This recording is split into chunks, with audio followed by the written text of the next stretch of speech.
2,7 MKFM Bandung. Inspirasi keluarga Indonesia.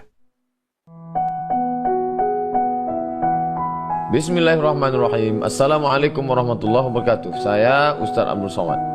Makna keluarga menurut saya adalah ketika sekelompok orang atas dasar syariat hukum Allah SWT membina sebuah ikatan yang bertujuan selamat di dunia, selamat di akhirat. Saling menyelamatkan, saling menjaga. Hunna libasul lakum, mereka pakaian bagi kamu, wa antum libasul lakum, dan kamu pun pakaian bagi mereka. Pakaian yang menutupi di kala panas, pakaian yang melindungi saat sejuk. Simak terus inspirasi membangun keluarga hanya di MKFM. Assalamualaikum warahmatullahi wabarakatuh.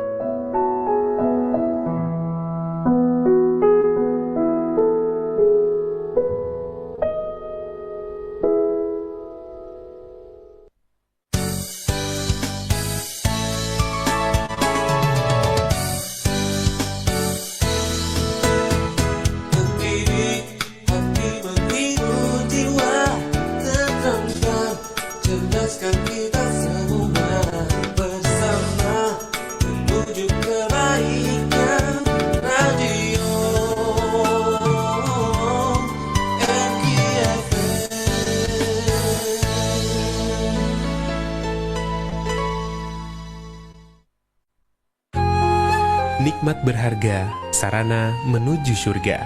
Rasakan manisnya ilmu dalam program Inspirasi Malam.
Bismillahirrahmanirrahim. Assalamualaikum warahmatullahi wabarakatuh.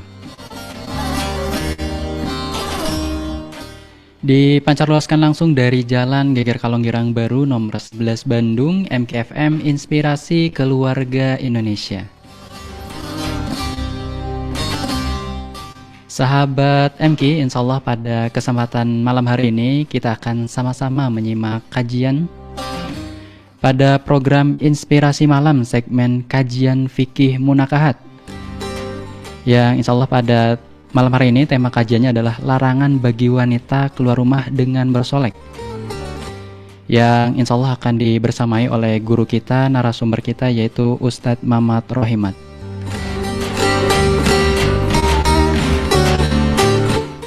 Yang alhamdulillah beliau sudah hadir langsung di studio MKFM Bandung. Kita sapa terlebih dahulu. Assalamualaikum warahmatullahi wabarakatuh, Ustadz. Waalaikumsalam warahmatullahi wabarakatuh. Alhamdulillah. Bagaimana kabarnya, Ustadz? Kabar baik, kabar sehat pada kesempatan malam hari ini? Alhamdulillah sehat walafiat. Alhamdulillah.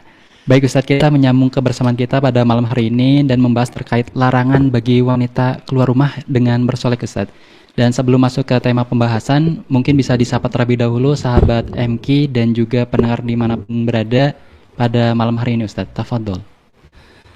Baik, bismillahirrahmanirrahim. Assalamualaikum warahmatullahi wabarakatuh. Waalaikumsalam. Alhamdulillahilladzi at'amana bil imani wal islam. Asyhadu an la ilaha illallah wahdahu la syarikalah. Wa asyhadu anna sayyidina wa maulana Muhammad sallallahu alaihi wasallam. Alhamdulillah sahabat MK yang dirahmati Allah Subhanahu wa taala, kita dipertemukan kembali di acara yang khusus membahas tentang fikih munakahat. Mudah-mudahan sahabat-sahabat dimanapun berada ada dalam keridhaan Allah Subhanahu wa taala, diberikan kesehatan serta dimudahkan segala urusannya. Amin ya Allah ya rabbal alamin. Kita panjatkan puja dan puji kehadirat Allah Subhanahu wa taala. Salawat dan salam semoga tetap dilimpah curahkan kepada habibana wa nabiyana Muhammad sallallahu alaihi wasallam.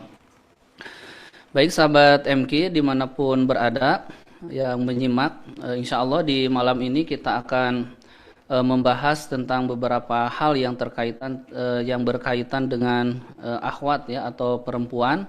Dalam hal ini yang khusus adalah apalagi yang sudah berkeluarga. Nah, nanti akan disampaikan beberapa hal tinjauan dari hukum Islamnya itu sendiri atau secara syariah fikih ya. Nanti hal-hal yang memang harus diperhatikan supaya ketika kita menjalani hidup berkeluarga itu ada dalam ridho Allah Subhanahu wa taala. Kenapa ini menjadi hal penting yang harus kita perhatikan sahabat MK dimanapun berada? Karena ini merupakan aturan Allah Subhanahu wa taala, sehingga aturan ini harus kita indahkan, harus kita jaga. Bahkan salah satu bukti dari keislaman seseorang itu adalah ridho bi hukmillahi taala. Orang tersebut ridho menerima menjalankan hukum-hukum dari Allah taala. Dan salah satu hukumnya adalah ada aturan-aturan tentang hidup berkeluarga. Jadi kalau sahabat MK keislamannya insya Allah kuat gitu, maka orang tersebut akan aridho bi hukmillahi ta'ala. Orang tersebut akan ridho ketika ada hukum-hukum ataupun aturan-aturan dari Allah Ta'ala. Nah, di malam ini kita akan mengupas tentang hal-hal yang berkaitan memang ketika seorang perempuan, apalagi seorang istri, ketika keluar rumah dengan bersolek atau dandan bahasa Sundanya begitu ya. Nah, kita akan tinjau seperti apa gitu ya sahabat MK ketika Islam memandang hal tersebut. Nah, hal ini harus diperhatikan oleh kita sahabat MK dimanapun berada, bahwa seorang perempuan pada hakikatnya ya itu adalah bukan dikekang di dalam syariat ya, tapi harus mengetahui bagaimana aturan yang harus dijalankan. Jadi bukan perempuan tidak boleh keluar rumah, diam aja di rumah gitu ya. Apalagi yang sudah beraktivitas, punya anak, mungkin jajak ke sekolah gitu kan, pergi ke pasar, kemudian hal-hal yang lainnya. Apakah itu diperbolehkan atau tidak? Nah, makanya kita akan melihat sejauh mana gitu ya, apakah diperbolehkan atau tidak ketika seseorang tersebut ketika meninggalkan rumah itu dengan bersolek. Nah, salah satunya sahabat MK yang dirahmati Allah Subhanahu wa taala, ketika seorang perempuan itu keluar, yang harus menjadi catatan itu adalah bukan keluar untuk hal-hal yang melanggar aturan Allah atau syariat ya, seperti untuk bermaksiat, mencuri, ya, berzina atau melakukan perbuatan hal-hal yang lainnya. Maka ketika seorang perempuan meninggalkan rumah atau keluar rumah dengan ada alasan syariatnya, misalkan berobat gitu kan, kemudian dia harus jajak anak sekolah karena suaminya beraktivitas di luar bekerja, itu adalah hal pengecualian. Jadi yang dimaksud di sini adalah ketika seorang istri perempuan keluar rumah itu dipastikan bisa menyelamatkan dirinya sendiri, diantaranya tidak melakukan hal-hal yang berkaitan pelanggaran terhadap syariat. Ya, makanya tadi ada diberikan tema kan, salah satunya biasanya kalau untuk standar ya akhwat ataupun ibu-ibu gitu yang sudah berkeluarga, biasanya kan ketika keluar rumah teh pasti tidak lepas dari kaca gitu kan. Jadi sedikit-sedikit teh mau ke pasar ngaca dulu gitu kan, mau jajak anak sekolah kaca dulu, dan memang itu tabiat perempuan gitu kan, suka bersolek, berdandan. Nah, dandan yang seperti apa, bersolek seperti apa supaya dandan itu sesuai gitu kan. Jadi diperhatikan dulu ketika tadi akan keluar rumah, diperhatikan. Jadi ketika keluarnya itu melanggar aturan Allah atau tidak. Nah, itu harus kita cermati gitu ya. Sehingga para bapak-bapak yang ada di rumah juga ketika tahu bahwa kegiatan istrinya A dan selanjutnya gitu, insya Allah akan aman gitu. Karena tadi melakukan kegiatan-kegiatan yang memang dibenarkan gitu ya. Nah, sahabat MQ, yang selanjutnya yang harus kita perhatikan ketika dalam keadaan meninggalkan rumah atau dia itu meninggalkan rumah ya. Dan salah satunya yang harus menjadi perhatian kita itu satu, tidak berdandan ya, tidak berdandan secara berlebih-lebihan. Ya, itu yang tidak diperbolehkan. Itu kalau untuk sekedarnya biasa gitu ya, tidak berlebih-lebihan itu diperbolehkan. Apalagi sampai dengan punten ya, ketika berpapasan dengan ikhwan atau dengan laki-laki lagi sampai dengan tercium sampai bermeter-meter gitu. Nah, itu harus diperhatikan. Dikhawatirkannya apa, syariat mengatur itu dikhawatirkan akan menarik ya hasrat atau minat lawan jenis itu sendiri. Karena kita sudah memberikan peluang kepada orang lain ya untuk berbuat dosa dan maksiat. Jadi jangan beranggapan wah ada dia aja matanya tidak terjaga, tidak. Kita juga harus bisa memperhatikan sejauh mana syariat mengatur bahwa seorang akhwat, seorang ibu ketika keluar meninggalkan rumah itu dipastikan aman. Nah, aman sendiri di sini salah satunya adalah tidak berdandan atau bersolek secara berlebih-lebihan. Jadi dipastikan aman gitu ya. Jadi kalau pakai parfum kan ada batasannya gitu ya. Jangan sampai kata orang Sunda mah mulek gitu ya. Mulek itu sampai dengan tercium atau berkilo. Kalau berlebihan sampai dengan jauh meteran gitu ya. Nah, jangan sampai berlebih-lebihan. Ya sewajarnya saja. Ya, itu yang diperbolehkan. Tapi kalau sudah berlebih-lebihan, apalagi ketika dia bersolek, berdandan itu niatnya berbeda, bukan untuk misalkan tadi ya, untuk perhatian kepada suami atau memberikan perhatian kepada suami dengan memberikan dandanan yang terbaik ketika ada suami, itu beda halnya gitu. Tapi ketika dia keluar rumah dengan berdandan secara berlebih-lebihan dengan niat yang lain gitu ya, misalkan ingin dilihat supaya terlihat cantik, ingin dilihat supaya terlihat anggun gitu ya, mulai dari A dan lain sebagainya. Biasanya kalau akhwat itu kan disesuaikan, kalau atasnya pink ke bawahnya juga pink ya. Kalau kerudung hitam, kawannya juga pengen hitam gitu. Pokoknya mah harus sesuai aja gitu ya akhwat. Nah, itu harus yang diperhatikan. Jadi bukan hanya sekedar keluar rumah, tapi di dalam syariat mengatur itu sendiri bahwa tidak boleh ketika keluar rumah itu berdandan secara berlebih-lebihan dengan tujuan tadi sampai dengan menarik ya lawan jenis itu, memberikan perhatian yang lebih kepada kita. Makanya ini harus menjadi perhatian kita sahabat MQ ketika seorang akhwat meninggalkan rumahnya atau ketika keluar rumah. Nah, yang ketiga yang tidak kalah pentingnya itu adalah bagi seorang akhwat, selain dia bersolek atau berdandan, ketika meninggalkan rumah itu adalah dia harus syatrul aurat. Akhwat tersebut atau seorang istri tersebut dipastikan ketika keluar rumah itu adalah aman auratnya itu sendiri. Ya, tidak wangkasyifu, tidak terbuka gitu ya. Apalagi sampai dengan sengaja, nauzubillahi min dzalik sahabat MQ. Jadi pastikan bahwa ketika seorang akhwat keluar rumah ya, seorang ibu gitu kan, dipastikan itu adalah wasyatrul aurat, bisa menutup auratnya, itu aman. Kenapa harus ditutup aurat? Karena yang namanya setan itu tidak mengenal ya, tidak mengenal keluarga, tidak mengenal siapapun juga, apalagi orang lain yang tidak dikenal. Makanya dipastikan, dan menutup aurat ini merupakan kewajiban. Bukan hanya untuk akhwat saja, tetapi untuk ikhwan juga sama, ketika keluar rumah itu dipastikan auratnya tertutup gitu ya. Walaupun kita memahami bahwa aurat laki-laki itu adalah baina syurah wa rukbah, di antara pusar sampai dengan lutut. Tapi kalau keluar rumah gak pakai baju, kita sehat gitu ya, ya pakai baju aja normal gitu ya sahabat MK. Jangan ada alasan, ada ini mah auratnya juga di sini. Enggak. Ikhwan juga sama gitu ya, ketika keluar rumah ya dipastikan auratnya tertutup. Jangan sampai ada alasan karena ini kan dari pusar sampai dengan lutut gitu kan auratnya. Jadi kalau nggak pakai baju keluar juga nggak jadi masalah. Sama. Yang namanya salah setan itu bisa menggoda dari berbagai sisi. Ya, jadi tidak bisa begitu saja nggak ada yang tertarik gitu kan, ikhwan nggak pakai baju keluar, siapa tahu ya, kalau setan sudah memberikan godaannya kepada siapapun juga, tidak mengenal itu orang tua, tidak mengenal itu kakek-kakek atau nenek-nenek. Kalau orang itu sudah tertutup dengan pintu setan, apalagi sampai dengan ditutupnya tadi ingin melakukan perbuatan dosa dan maksiat, itu dipastikan salah satunya adalah dari terbukanya aurat kita. Makanya dipastikan ya, kalau akhwat ikhwan juga sama ya, dari ketika dia sudah dikatakan balik gitu ya, maka dipastikan aurat itu harus dijaga. Dan ini mah udah sepuh atuh, sudah kakek-kakek misalkan sudah 65 tahun, atau misalkan untuk neneknya sudah 75 tahun, ya tetap aja yang namanya aurat itu wajib untuk ditutup, baik ikhwan ataupun akhwat gitu ya. Jadi tidak ada alasan ini mah nggak akan tertarik lawan jenis gitu kan, udah sepuh dan lain sebagainya ya, jadi harus diperhatikan.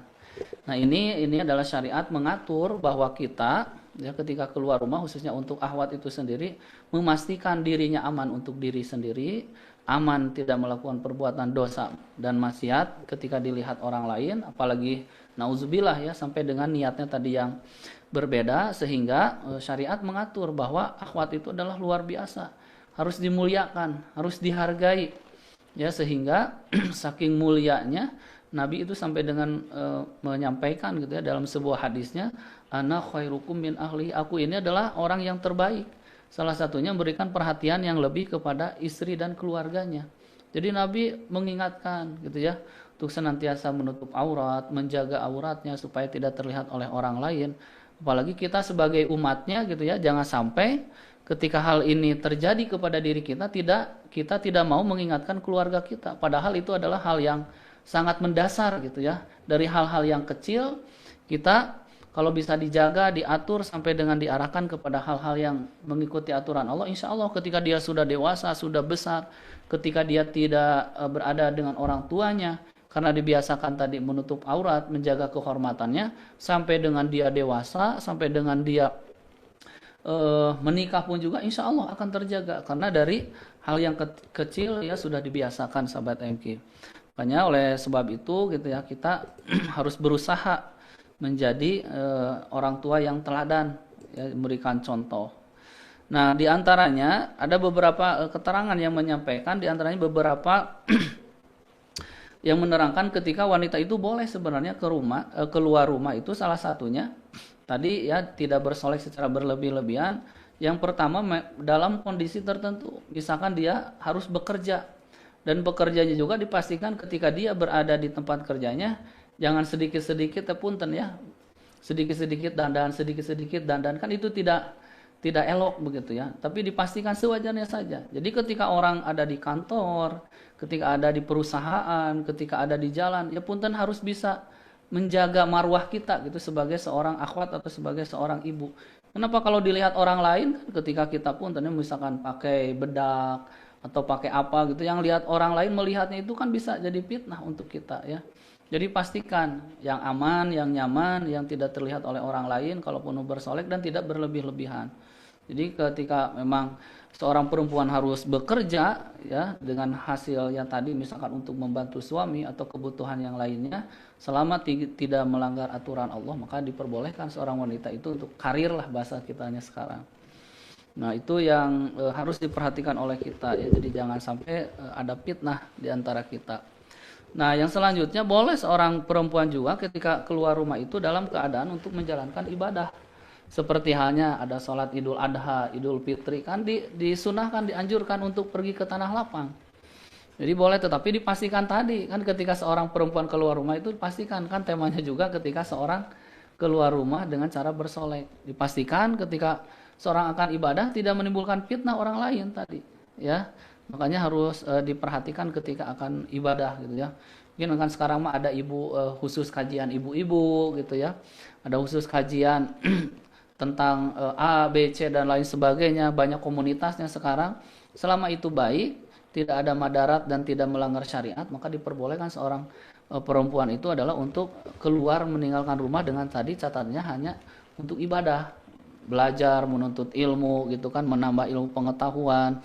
Misalkan di masjid ada pengajian, menghadiri, ya silakan gitu ya, selama dia bisa menjaga tadi satu auratnya dan tidak berlebih-lebihan gitu ya. Itu yang dipastikan. Bahkan kata Ibnu Umar dalam sebuah hadis, Rasulullah SAW itu menyampaikan, jika seorang perempuan meminta izin kepada salah satu dari kalian untuk pergi ke masjid, maka jangan mencegahnya. Itu dalam hadis riwayat Bukhari Muslim. Jadi selama itu tidak melanggar syariat, misalkan ke masjid datang untuk mengikuti sholat, ya, kalau misalkan tidak ada hal-hal yang lebih urgent di rumah, ya tidak dilarang oleh suaminya. Jadi yang dilarang itu adalah ketika dia keluar rumah, tujuannya ke masjid, tapi ada fitnah untuk yang lainnya. Makanya sering ustadz-ustadz kita mengingatkan, awas gitu, cara memakai parfum jangan berlebihan, berdandan jangan berlebih-lebihan. Bukan tidak boleh sebenarnya, karena itu mah kan tabiat seorang perempuan itu biasanya dandan. Beda dengan laki-laki, sahabat Nabi. Kalau laki-laki itu mau nyisiran mau enggak juga ketika keluar rumah ya, cukup dengan 5 jari aja kan, kepala rapi, udah aja gitu kan. Tapi akhwat beda lagi gitu kan. Dan itu sudah menjadi ketentuan Allah. Jadi laki-laki mah biasa gitu ya, standar dandanan, kalau perempuan kan beda lagi. Jadi kita juga harus bisa memberikan perhatian kepada istri kita yang sudah berkeluarga ya. Jadi jangan sampai menimbulkan fitnah dan lain sebagainya. Tadi mencari ilmu, kemudian boleh juga untuk misalkan menjalin ukhuwah Islamiyah ketika seorang itu bersilaturahim, entah itu dengan keluarganya, tapi dipastikan ketika dia keluar rumah itu adalah biidnihi, harus sesuai izin suaminya. Jadi jangan mentang-mentang ini untuk ibadah gitu ya, tanpa informasi ke suaminya, jangan sahabat MQ. Jadi izin mau kajian dulu di masjid, izin ada pengajian ibu-ibu majelis taklim, izin dulu.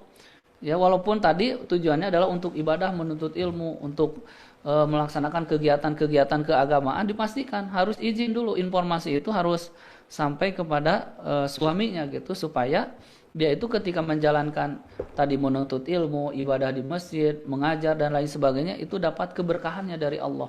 Dan yang kita cari itu adalah keberkahan di keluarga itu. Ketika seseorang menikah kan banyak doa-doa yang Masya Allah gitu ya. Sahabat MK dipanjatkan untuk kebaikan kita, barokallah. Itu kan mintanya keberkahan. Makanya kalau sudah berkeluarga ya minta keberkahan, rizki yang berkah, anak yang berkah gitu kan. Suami yang memang berkah secara duniawi, secara ukhrawinya juga. Dipastikan juga ilmunya juga ingin berkah. Kita mah ingin diberikan keberkahan. Maka ketika seorang perempuan tadi meninggalkan rumahnya dipastikan gitu ya. Walaupun untuk tujuan silaturahmi, dipastikan etika, azab, tata krama itu ada di dalam syariat kita. Ya minimal izin. Ya jangan sampai ketika suami pulang 4:30 misalkan ya, di rumah nggak ada makanan, sedangkan suami belum makan. Sedangkan kewajiban istri itu yang terbaik itu adalah melayani, berkhidmat kepada suaminya. Ya selayaknya sebagai seorang perempuan, mungkin masak, ya beberes gitu kan, ada yang ngepel dan lain sebagainya. Pokoknya pekerjaan yang ada di rumah itu lakukan dengan ikhlas karena Allah. Karena itu akan menjadi jalan kebaikan kita untuk menggapai surganya Allah. Tapi kalau kita asal-asalan gitu kan, ada suami kita baik, tak ada suami biasa-biasa, berarti iman kita ya di sana posisinya. Tapi mau ada suami, tak ada suami, kewajiban sebagai seorang istri yang ada di rumah, layaknya sebagai perempuan gitu ya, sepertinya merapikan rumah, kebutuhan rumah dan lain sebagainya, ya silakan diatur. Karena kata Nabi, kullukum ra'in, setiap kalian itu adalah pemimpin. Maka mau laki-laki, mau akhwat itu sebagai seorang istri, semuanya itu akan ditanya, dimintai pertanggung jawabannya di hadapan Allah Subhanahu wa taala. Apalagi tentang masalah tadi keluar rumah tiba-tiba teh, "Papa, ini mama sedang arisan. Makanan mah nanti aja ya, dibeliin pulang arisan." Nah, itu punten ya, suami itu deg gitu ya, kata orang Sunda mah. "Ih, si mama geus kaluar deui," gitu kan. Papa mohon maaf ya, mama sedang di jalan, ini ada kegiatan ini gitu kan. Padahal suaminya sedang pulang jauh, ya sebulan sekali, mungkin ada yang 3 bulan sekali, kan kita nggak tahu. Nah dipastikan ketika seorang perempuan itu keluar rumah, ya dipastikan tidak ada jadi dosa gitu ya. Pastikan dulu informasi mengalir gitu kan, supaya apa? Supaya berkah keluarganya itu sendiri. Jadi walaupun tujuannya untuk silaturahmi, ya tetap harus izin dulu secara akhlak etikanya kepada suaminya itu sendiri. Nah itu sahabat MQ sebagai prolog awalan, nanti kita akan membahas terkait hal-hal apa saja ya terkait yang dengan perempuan itu sampai dengan bersoleknya itu harus diperhatikan gitu ya. Mudah-mudahan sebagai prolog awal, insya Allah kita akan lanjutkan di sesi yang berikutnya gitu sahabat MQ. Masya Allah, itu dia sahabat MQ di termin pertama ini. Baru kita simak dari guru kita, narasumber kita yaitu Ustadz Mamat Rohimat terkait larangan bagi wanita keluar rumah dengan bersolek. Tadi sudah disampaikan di termin pertama ini, ketika perempuan keluar, adapun hal-hal yang harus diperhatikan yaitu jangan sampai melanggar aturan Allah dan juga melakukan perbuatan maksiat sahabat MQ. Selanjutnya tidak berdandan secara berlebih-lebihan dan juga aman auratnya dan tidak memperlihatkan auratnya sahabat MQ. Dan adapun hal-hal yang memperbolehkan wanita keluar rumah antara lainnya itu adalah ketika bekerja, lalu menjalankan ibadah seperti sholat dan lain-lain. Selanjutnya juga menjalin ukhuwah Islamiyah dengan catatan atas izin suami.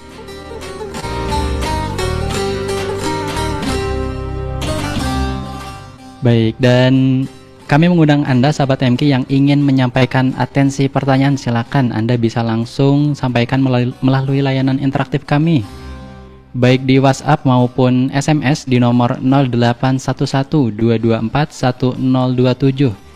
Jangan lupa sertakan nama Anda, usia, alamat, dan juga atensi pertanyaan Anda sahabat MQ pada kesempatan malam hari ini. Dan insya Allah kita akan sambung kembali kajian kita pada termin selanjutnya selepas beberapa informasi bermanfaat dari relasi kami berikut ini.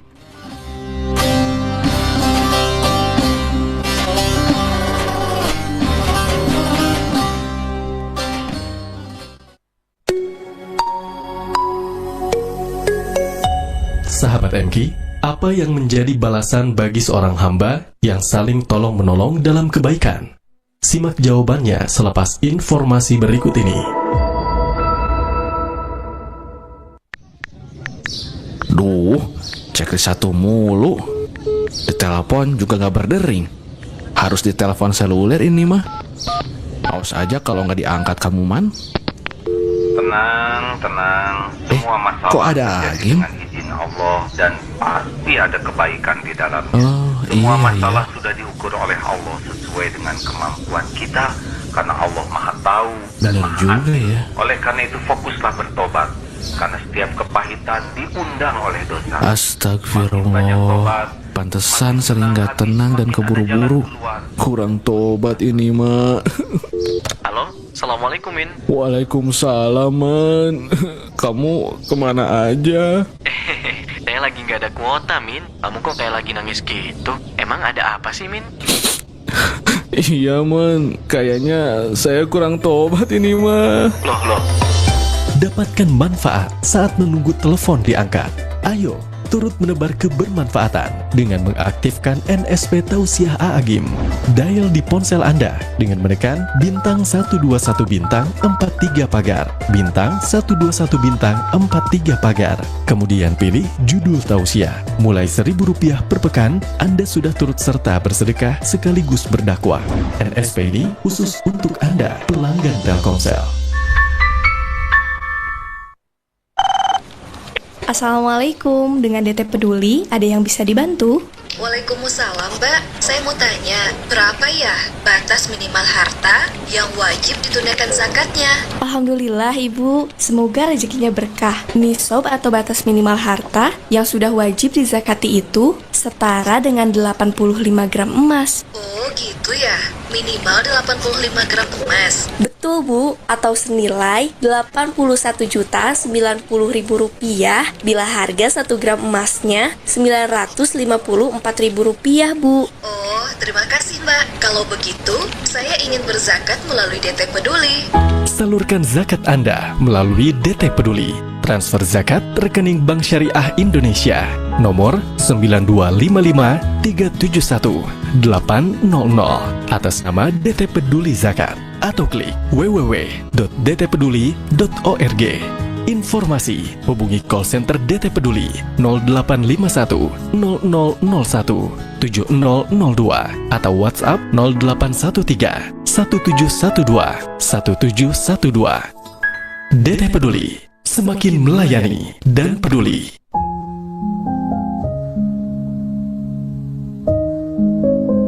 Dari Abu Qatadah radhiyallahu anhu bahwa Rasulullah shallallahu alaihi wasallam ditanya tentang puasa pada hari Arafah, maka beliau pun menjawab, puasa itu menghapus dosa setahun yang lalu dan setahun yang akan datang. Hadis riwayat Imam Muslim.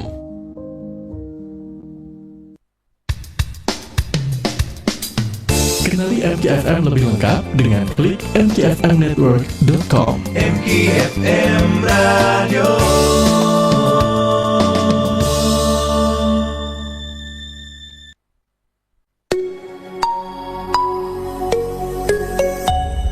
Sahabat MK, Imam Nawawi rahimahullah berkata bahwa seorang hamba yang memberi petunjuk pada kebaikan, maka Allah janjikan baginya pahala kebaikan yang sama seperti orang yang mengikutinya.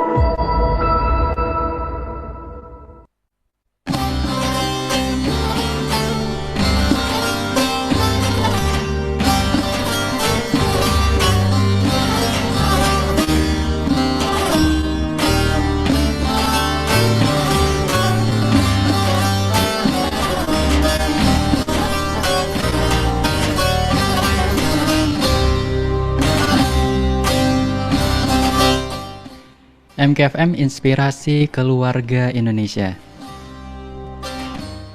Terima kasih sahabat MK, Anda masih bersama kami dalam program kajian Inspirasi Malam, segmen kajian fikih munakahat, dengan tema pembahasan pada malam hari ini yaitu larangan bagi wanita keluar rumah dengan bersolek, yang pada kesempatan malam hari ini dibersamai oleh guru kita, narasumber kita, yaitu Ustadz Mamat Rohimat.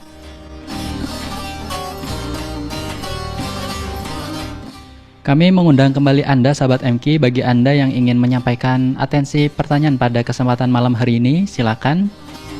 Anda bisa langsung pergunakan layanan interaktif kami, baik di WhatsApp maupun SMS, di nomor 0811-224-1027. Jangan lupa sertakan nama Anda, usia, alamat, dan juga atensi Anda pada kesempatan malam hari ini. Baik Ustadz, kita sambung kembali kebersamaan kita pada malam hari ini. Sebelum nanti kita sapa juga sahabat MK yang sudah bergabung, Ustadz. Tafadhol. Baik, alhamdulillah sahabat MK, kita teruskan pembahasan tentang etika atau akhlak ya ketika seorang perempuan yaitu adalah meninggalkan rumah.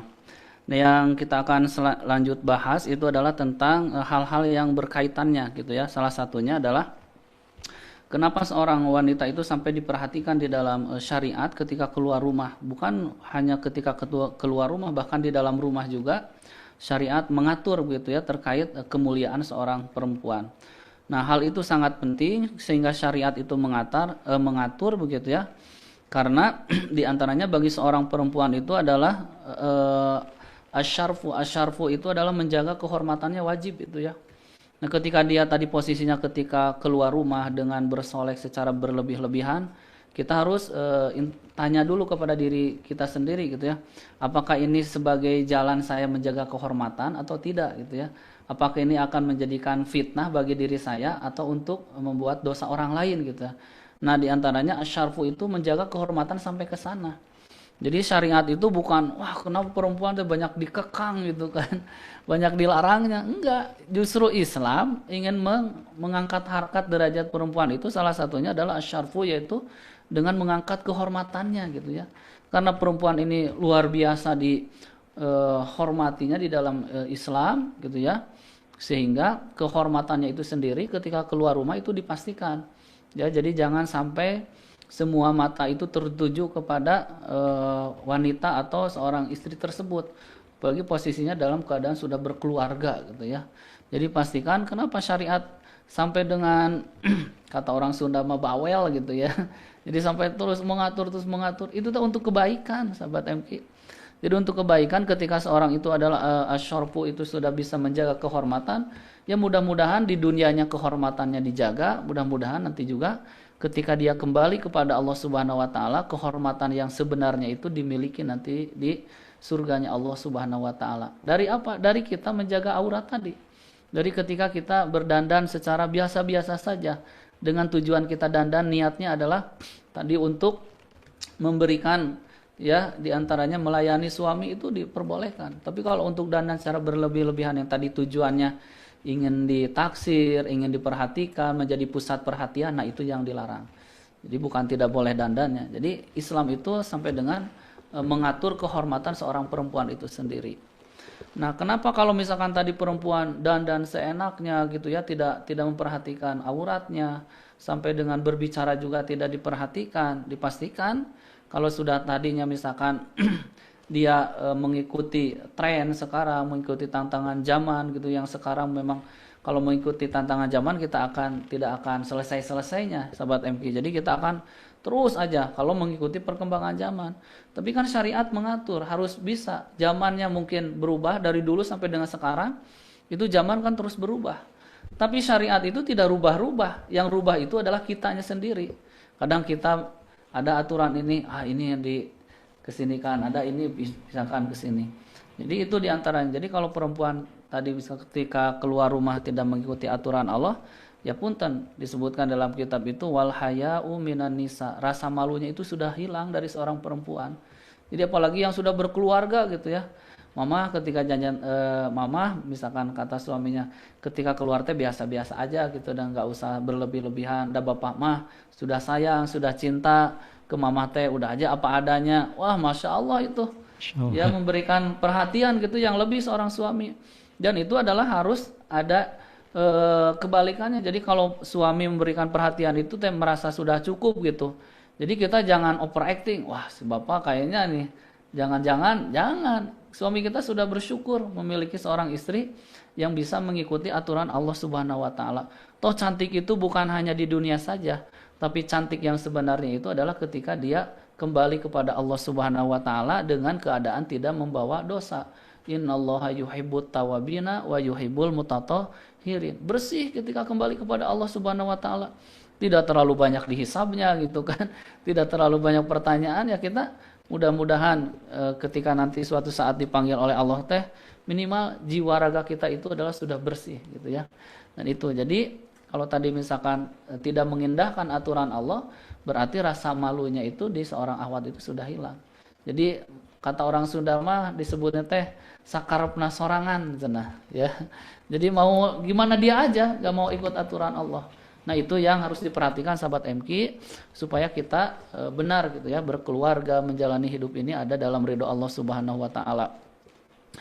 Dan kemudian harus diperhatikan ketika seorang perempuan itu meninggalkan rumah dengan tadi berdandan, ya harus diperhatikan sampai dengan disebutkan itu adalah wal afafu.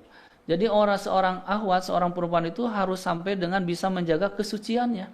Jadi bukan hanya tadi bersoleknya diperhatikan, rasa malunya juga diperhatikan gitu ya. Tetapi yang ketiganya itu sampai dengan tadi bisa menjaga kesuciannya ya. Bahwa perempuan itu Masya Allah oleh Islam itu dijunjung tinggi gitu ya. Dan seorang perempuan harus bisa ya, harus bisa menjaga kesuciannya. Jangan sampai ternoda, jangan sampai menjadi hal-hal yang tidak diinginkan ya. Syariat mengatur itu adalah untuk kebaikan kita. Dan kita mau baik atau tidak. Kalau mau baik mengikuti aturan syariat yang diatur dalam ajaran agama kita gitu ya sahabat MQ. Ya kalau misalkan tadi masih berat dan pertimbangan dan lain sebagainya, biasanya itu gejolaknya tinggi gitu. Apalagi tren-tren di masa sekarang mulai dari fashion, pakaian gitu ya, food, masalah makanan, apalagi belum tengah hal yang lainnya, fun gitu kan, permainan. Masya Allah. Kalau tidak kita memiliki iman yang kokoh, yang kuat, keluarga kita bisa goyah gitu ya. Makanya tidak sedikit orang-orang yang sudah berkeluarga tapi selingkuh, orang-orang yang sudah beristri tapi melakukan hal-hal yang tadi tidak diinginkan. Kenapa? Karena melihat ya yang lain itu lebih baik dengan yang ada di rumah kita. Bahasa kitanya mah rumput tetangga lebih baik katanya gitu kan. Padahal istri kita itu lebih baik sebenarnya. Jadi bahkan dalam satu riwayat ketika engkau bertemu dengan seseorang di jalan melihat lawan jenis gitu ya, apalagi yang sudah berkeluarga, sesungguhnya apa yang ada di orang tersebut sama apa yang ada di istri kita atau di suami kita. Jadi itu mah secara nafsu aja sebenarnya ya. Jadi sahabat MQ itu harus memperhatikan ya. Jadi syariat mengatur itu adalah untuk kebaikan kita. Jadi jangan sampai dengan mengatur begini.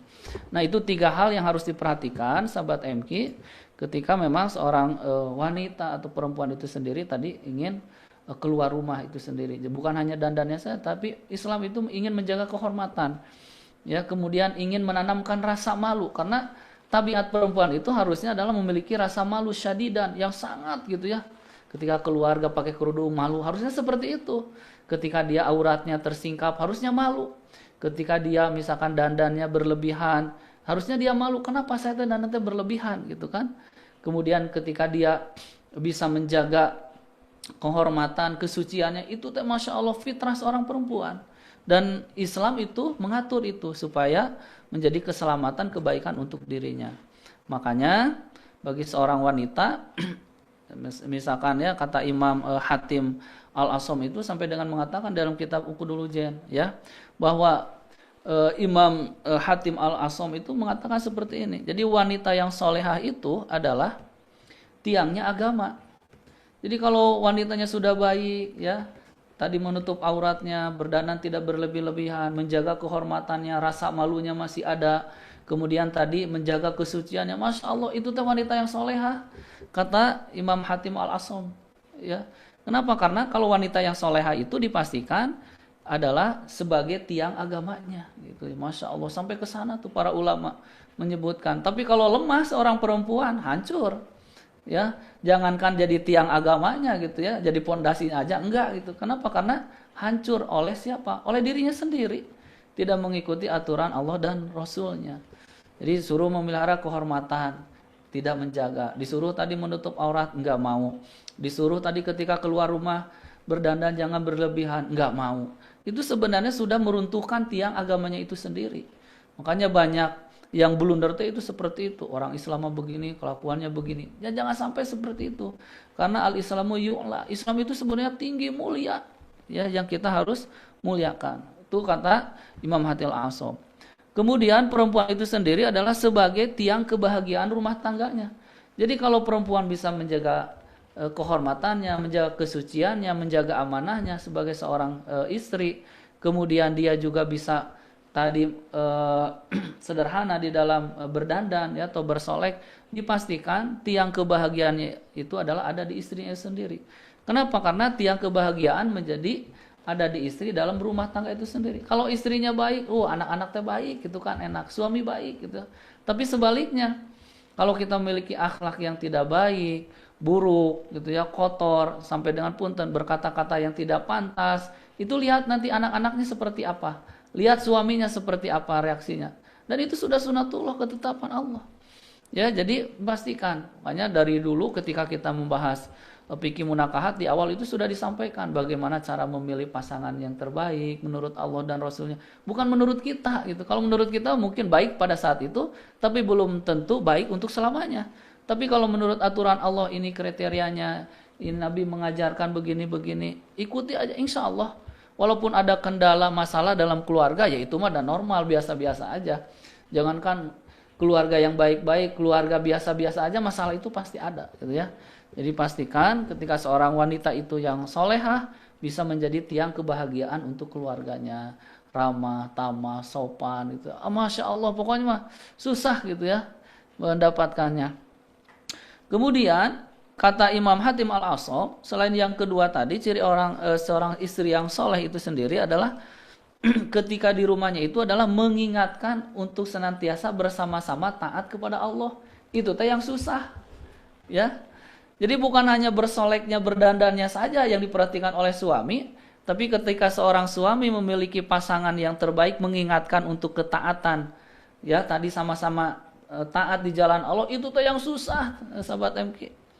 Jadi ketika diajak misalkan Pak, ayo ke masjid, kita sholat di masjid misalkan ya, atau dibangunkan malam jam 2:30 atau jam 3, 3:30 udah bangun, Pak, ayo bangun kita sholat qiyamul lail, ayo kita bangun sholat malam. Kalau ada seorang istri seperti itu, Masya Allah, bidadari surga itu kayaknya ya. Jadi kenapa? Karena dia itu mengingatkan untuk taat. Jadi seorang suami itu bukan hanya memperhatikan tadi secara fisiknya saja, tetapi secara batiniah, keilmuannya gitu kan, akhlaknya, sampai dengan sifat-sifatnya. Ketika kita memiliki pasangan seperti tadi, mengingatkan untuk senantiasa taat dalam menjalankan ibadah, Masya Allah, itu teh ciri seorang istri yang solehah, kata Imam Hatim Al-Asom. Jadi kalau di keluarga, Pak, udah duhur, Bapak ke masjid, itu alhamdulillah, itu minimal. Pak, udah asar gitu kan, ayo ke masjid, ajak tuh si kakak, ajak si dede ke masjid. Masya Allah, itu tuh bersyukur suami diberikan seorang pasangan yang senantiasa mengingatkan untuk taat di jalan Allah. Itu tuh luar biasa pahalanya teh. Istrinya dapat pahala, suaminya juga menjalankan ibadah ketaatan kepada Allah, mendapatkan pahala dan kebaikan. Dan itu teh karunia dari Allah Subhanahu wa taala yang tidak semua orang diberikan. Bahkan kata Abdullah bin Umar ya, jadi putra Umar bin Khattab itu berkata seperti ini. Jadi wanita itu, kata beliau, wanita ahli neraka itu salah satu cirinya itu adalah tertawa jika berada di hadapan suami. Itu kata Abdullah bin Umar. Jadi ketika suami teh capek, bukannya dipencetan kata Sunda mah, bukannya disediain air ketika datang teh, bukannya disapa dengan wajah marahmai kata orang Sunda mah gitu ya, tapi dibiarkan malah tertawa-tertawa. Udah tahu suami teh rugi dagang, udah tahu suami teh capek bekerja, udah tahu di kantor teh dimarahin gitu kan, malah cengengesan ya, dandan seadanya gitu kan, di rumah udah nggak mau keluar katanya Pak, jadi dan biasa-biasa. Justru ketika ada suami harusnya dandan itu luar biasa. Kenapa? Untuk membahagiakan istri, bisa membahagiakan seorang suami ketika dia di rumah itu menjadi ibadah ya. Ketika kita makan kadang terbalik, ketika keluar dandan itu dimaksimalkan, nah itu yang keliru. Ketika ada suami apa adanya, nah itu yang harus diperbaiki sahabat MK pola pikirnya. Jadi syariat itu sampai mengatakan sampai ke sana. Jadi kata Abdullah bin Umar bahwa wanita ahli neraka itu adalah ketika ada di depan suaminya itu cengengesan lah bahasa kitanya mah. Ketawa ketiwi gitu kan, udah tahu suami itu banyak masalah, banyak hal dan lain sebagainya. Itu kata Abdullah bin Umar. Selanjutnya juga kata Abdullah bin Umar itu adalah ketika seorang istri itu di hadapan suaminya mengkhianati suaminya bila berada di belakangnya. Ketika suami tidak ada mah hore, asik, senang gitu kan, kumpul-kumpul arisan misalkan ya, tidak seizin suami atau dia keluar tanpa izin suami. Jadi jangan khianat ya. Jadi kalau istrinya baik, insya Allah suami juga baik. Makanya jangan sedikit-sedikit menyalahkan suami atau sebaliknya suami menyalahkan istri. Siapa tahu kita yang tidak baik gitu, akhlak kita yang tidak baik. Suami ingin kita misalkan dandan ketika berada di rumah, malah biasa-biasa. Kata orang Sunda mah punten sahabat MK, sudat sedut gitu ya. Jadi rudat terdut, ya apa adanya, nggak mau dandan ketika ada suami. Sedangkan dandan untuk yang membahagiakan suami itu ibadah. Beda dengan ketika tadi meninggalkan rumah, keluar rumah dengan dandan secara berlebihan. Boro-boro jadi ibadah, itu bisa jadi dosa. Tapi ketika ada suami pastikan gitu ya. Karena seorang istri yang soleha itu adalah bisa membahagiakan keluarganya, bisa membahagiakan suaminya, teladan untuk anak-anaknya, teladan untuk suaminya, mengajak kepada perbuatan taat, yang menjauhi mengingatkan untuk perbuatan maksiat. Insya Allah. Jadi kalau sudah seperti tadi, insya Allah, gitu ya. Jadi akan terjaga lahir dan batinnya. Jadi cantiknya itu bukan hanya dohirnya saja, tapi batinnya itu yang lebih penting, gitu ya. Kalau cantik dohir, fisik, gitu ya, physically, itu kan bisa dimodif, bisa dimodifikasi lah. Betul, bisa dirombak kalau motor mobil mah ya, bisa diperbaiki. Tapi kalau batin nggak bisa, terkecuali diri kita yang benar-benar memperbaiki dirinya. Jadi kalau wajah gitu kan, itu mah bisa diperbaiki dan lain sebagainya. Tapi kalau hati, kalau kita tidak mau berbuat baik, tidak mau menjalankan aturan Allah dan Rasulnya, sangat susah gitu ya. Tapi tidak ada yang tidak mungkin kan, ketika seseorang itu sudah niatnya baik, tujuannya baik, sehingga dia bersolek, berdandan tadi adalah untuk kebaikan keluarganya.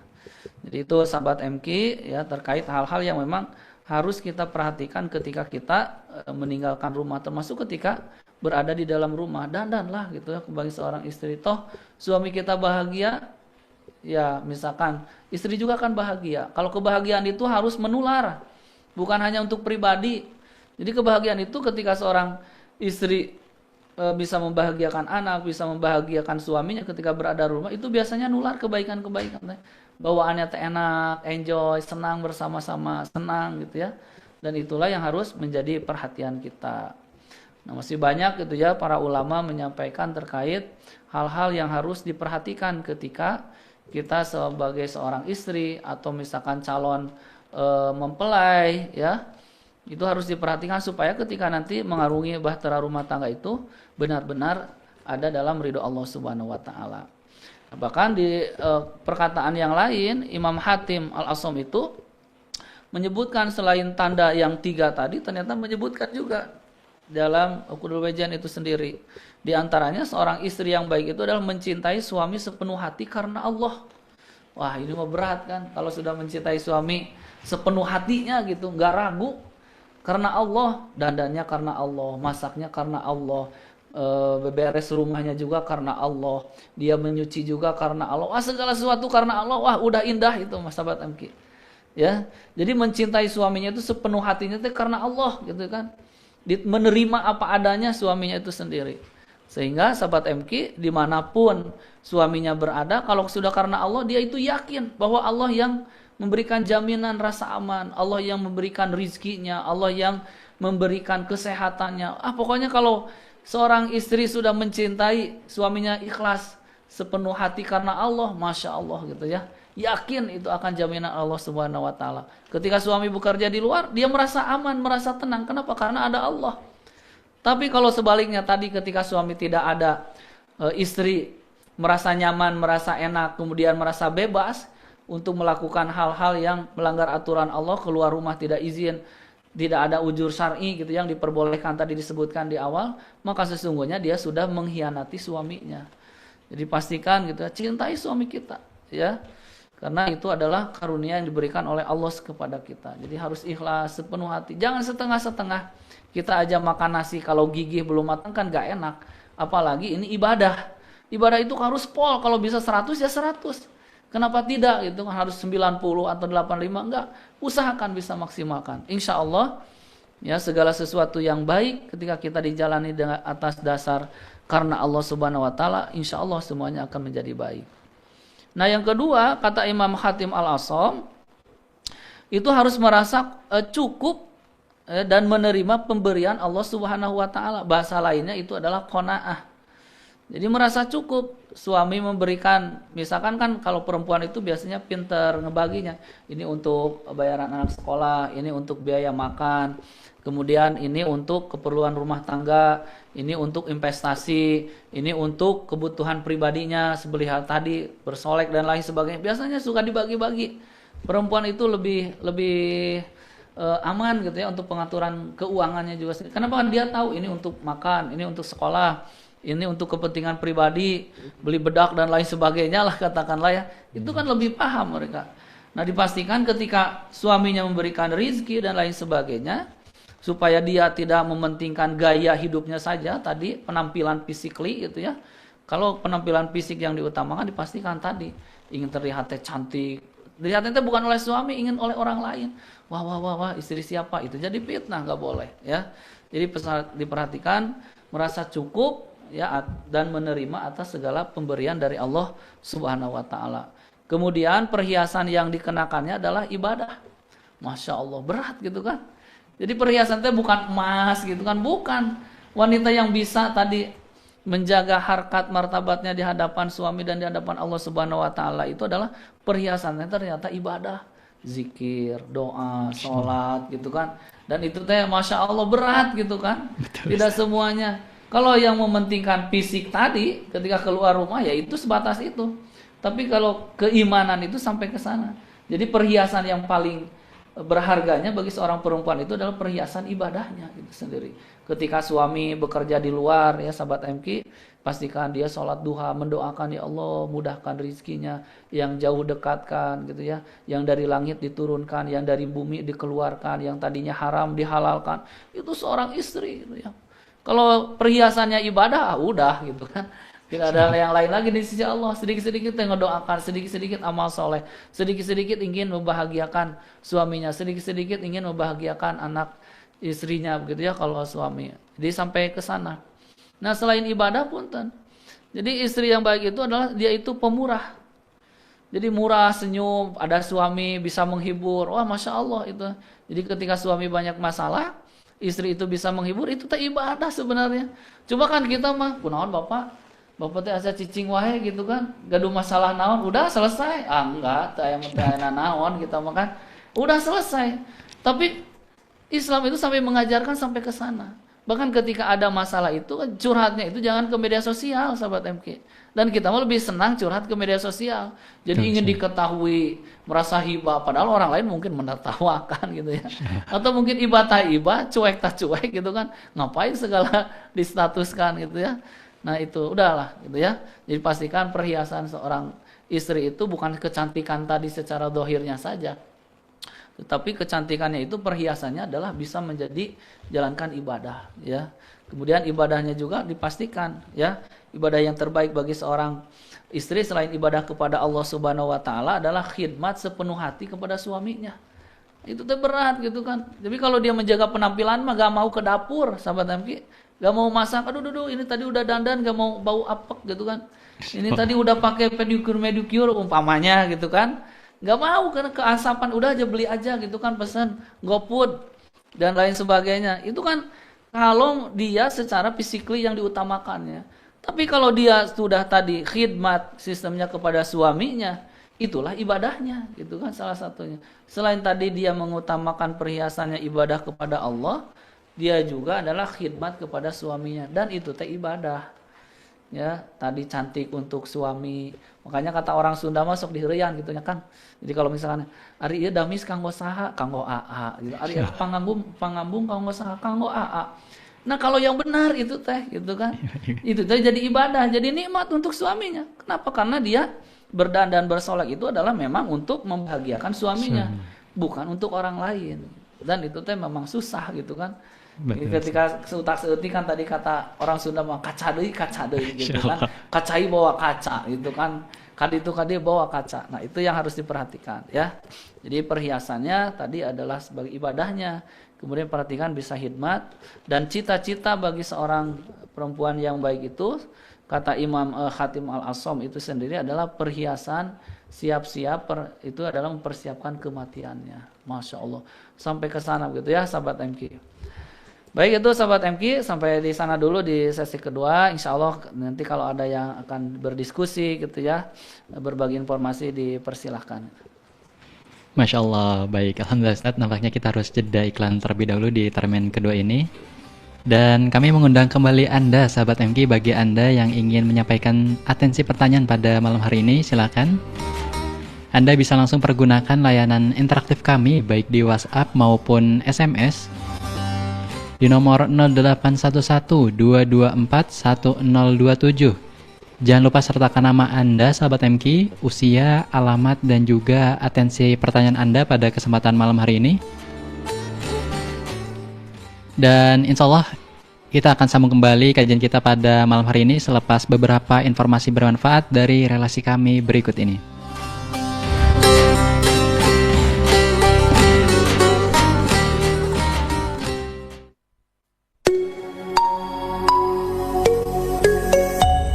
Sahabat MQ, apa yang menjadi balasan bagi seorang hamba yang saling tolong-menolong dalam dosa? Simak jawabannya selepas informasi berikut ini.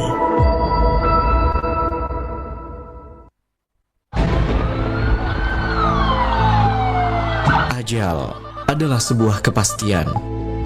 Akhir seperti apa yang kita inginkan? Bagi seorang muslim, husnul khatimah adalah cita-cita. Allah merahasiakan kematian dalam 3 hal. 1. Waktu. tidak ada yang bisa membuat kita mati kecuali cuma satu, yaitu waktunya sudah habis. Yang kedua, tempat, kita pasti mati di tempat yang sudah ditetapkan Allah. Dan yang ketiga, cara. Semua itu adalah urusan Allah. Urusan kita adalah berusaha sekuat tenaga husnul khotimah. Mari menjemput akhir yang baik, mempersiapkan husnul khatimah bersama program di Darut Tauhid Memorial Park. Hadir dengan layanan mempersiapkan husnul khatimah, layanan husnul khatimah, dan layanan penguatan husnul khatimah melalui berbagai kajian dan pembiasaan. Selain penyediaan kaveling makam lengkap, DT Memorial Park memfasilitasi pengurusan pemakaman sekaligus wakaf 5-in-1 dan doa para santri yang terus mengalirkan pahala. Informasi lebih lanjut hubungi 085 200 123 123. Jadilah bagian dalam amal jariah penuh berkah bersama Darut Tauhid Memorial Park. Berwakaf sekali, kebaikan mengalir abadi.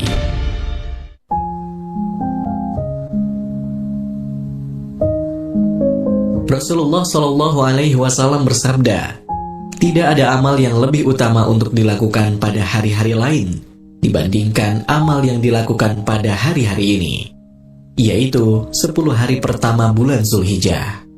Para sahabat bertanya, bahkan jihad yang lebih utama? Kemudian beliau pun menjawab, bahkan jihad pun tidak lebih utama, kecuali seseorang yang keluar berjihad dengan jiwa dan hartanya, lalu tidak kembali dengan apapun, atau ia gugur di medan perang. Hadis riwayat Imam Bukhari.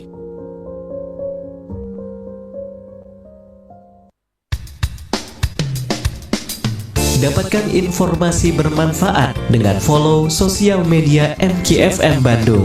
MKFM Radio.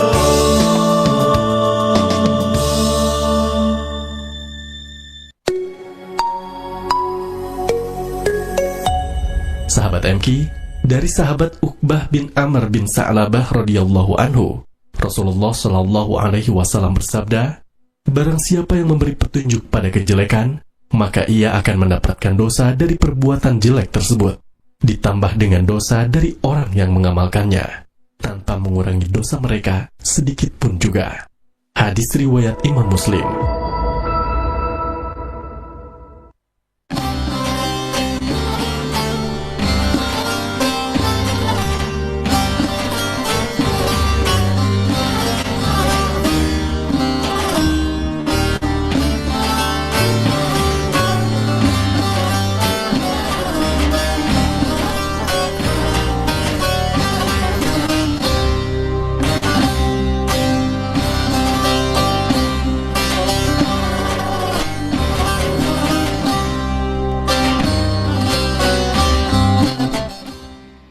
MKFM Inspirasi Keluarga Indonesia.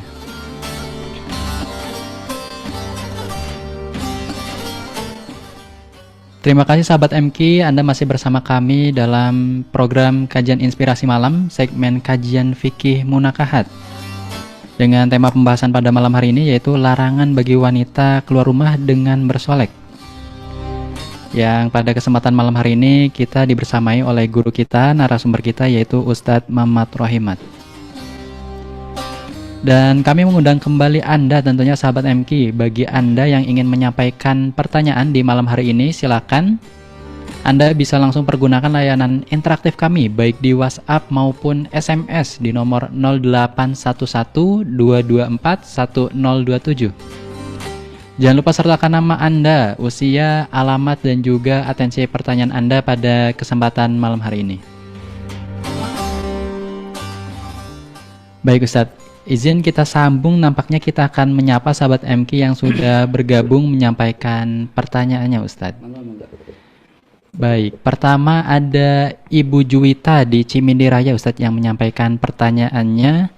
Ibu Juwita bertanya, Ustadz izin bertanya, apabila kita bersolek ketika memang sedang ada acara resepsi Ustadz, dan tuan rumah harus berdandan, itu bagaimana Ustadz? Terima kasih. Siap, Masya Allah. Jadi lazimnya ya adat kebiasaan di kita khususnya di Indonesia, di Jawa Barat ya, apalagi suku Sunda begitu ya. Jadi banyak ada tradisi ya. Jadi harus diperhatikan oleh sahabat MQ semuanya. Jadi Islam itu bukan melarang sepenuhnya full gitu ya. Tapi harus ada yang harus diperhatikan tadi. Yang berdandan yang yang diperbolehkan itu adalah satu dandan yang memang tidak berlebih-lebihan. Jadi normalnya seperti apa lagi, ukuran normal kan beda-beda gitu ya. Tapi diperhatikan, yang harus menjadikan perhatian itu ya adalah tidak berlebih-lebihan. Itu yang harus diperhatikan sebagai dasar modal kita ya. Jadi kalau hanya untuk mungkin menghilangkan supaya kelihatan di foto bagus gitu kan sebagai kenang-kenangan gitu ya. Tapi harus diperhatikan ketika dipoto juga kan itu ada aturannya tersendiri ya. Diperhatikan ketika sepertinya tadi contohnya hajatan ya dipastikan gitu ya. Tadi tidak ada dan berlebih-lebihan. Yang kedua dipastikan, karena kita kan apalagi dengan berbagai macam pakaian yang model zaman sekarang, itu dipastikan bukan hanya dandanannya, tapi pakaian juga kita harus bisa memperhatikan. Kenapa? Karena aurat bagi seluruh perempuan itu adalah, kalau dalam syariat kita adalah kullu jam'in seluruh, ya. Ila adalah ra'sun dari kepala, itu ditutup ke bawah gitu kan, sampai dengan ke kaki itu kan. Ila wajah, kecuali wajah, wakafa ini dan kedua telapak tangan kita. Nah harus diperhatikan bukan hanya dandannya saja gitu kan, apalagi di pesta ya pernikahan gitu kan, syukuran dan lain sebagainya, silahkan sewajarnya, tidak berlebih-lebihan. Itu yang tadi bisa menimbulkan fitnah gitu kan. Jadi fokus orang lain itu perhatian kepada kita. Nah kalau orang sudah memperhatikan kita kan berarti ada sesuatu yang ada di diri kita, itu bisa menimbulkan fitnah dan dosa. Bukan hanya untuk diri kita yang menjadi jalan dosa, tapi orang yang melihat kita itu punten. Bahkan kalau orang itu sudah melihat sesuatu yang dia pikirkan itu punten, sampai dia itu bisa menghayal. Dan penghayalan manusia itu salah satunya apalagi sampai dengan menghayal berlebih-lebihan itu nggak boleh. Ya, wah ini punten ya, cantik misalkan gitu ya. Sampai terbayang-bayang ketika sedang sholat yang dipikirkannya kita. Padahal seorang itu sedang ibadah kepada Allah.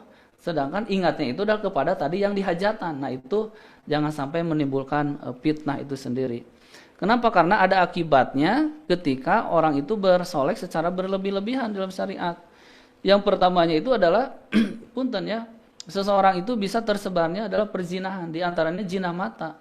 Jadi zina itu bukan diartikan tadi hubungan intim gitu ya, bukan itu saja, tapi kan mata seseorang itu bisa tidak terjaga karena melihat kita ya, kemolekannya, kecantikannya dilihat kita, itu kan jadi dosa. Salah satunya adalah zinah mata.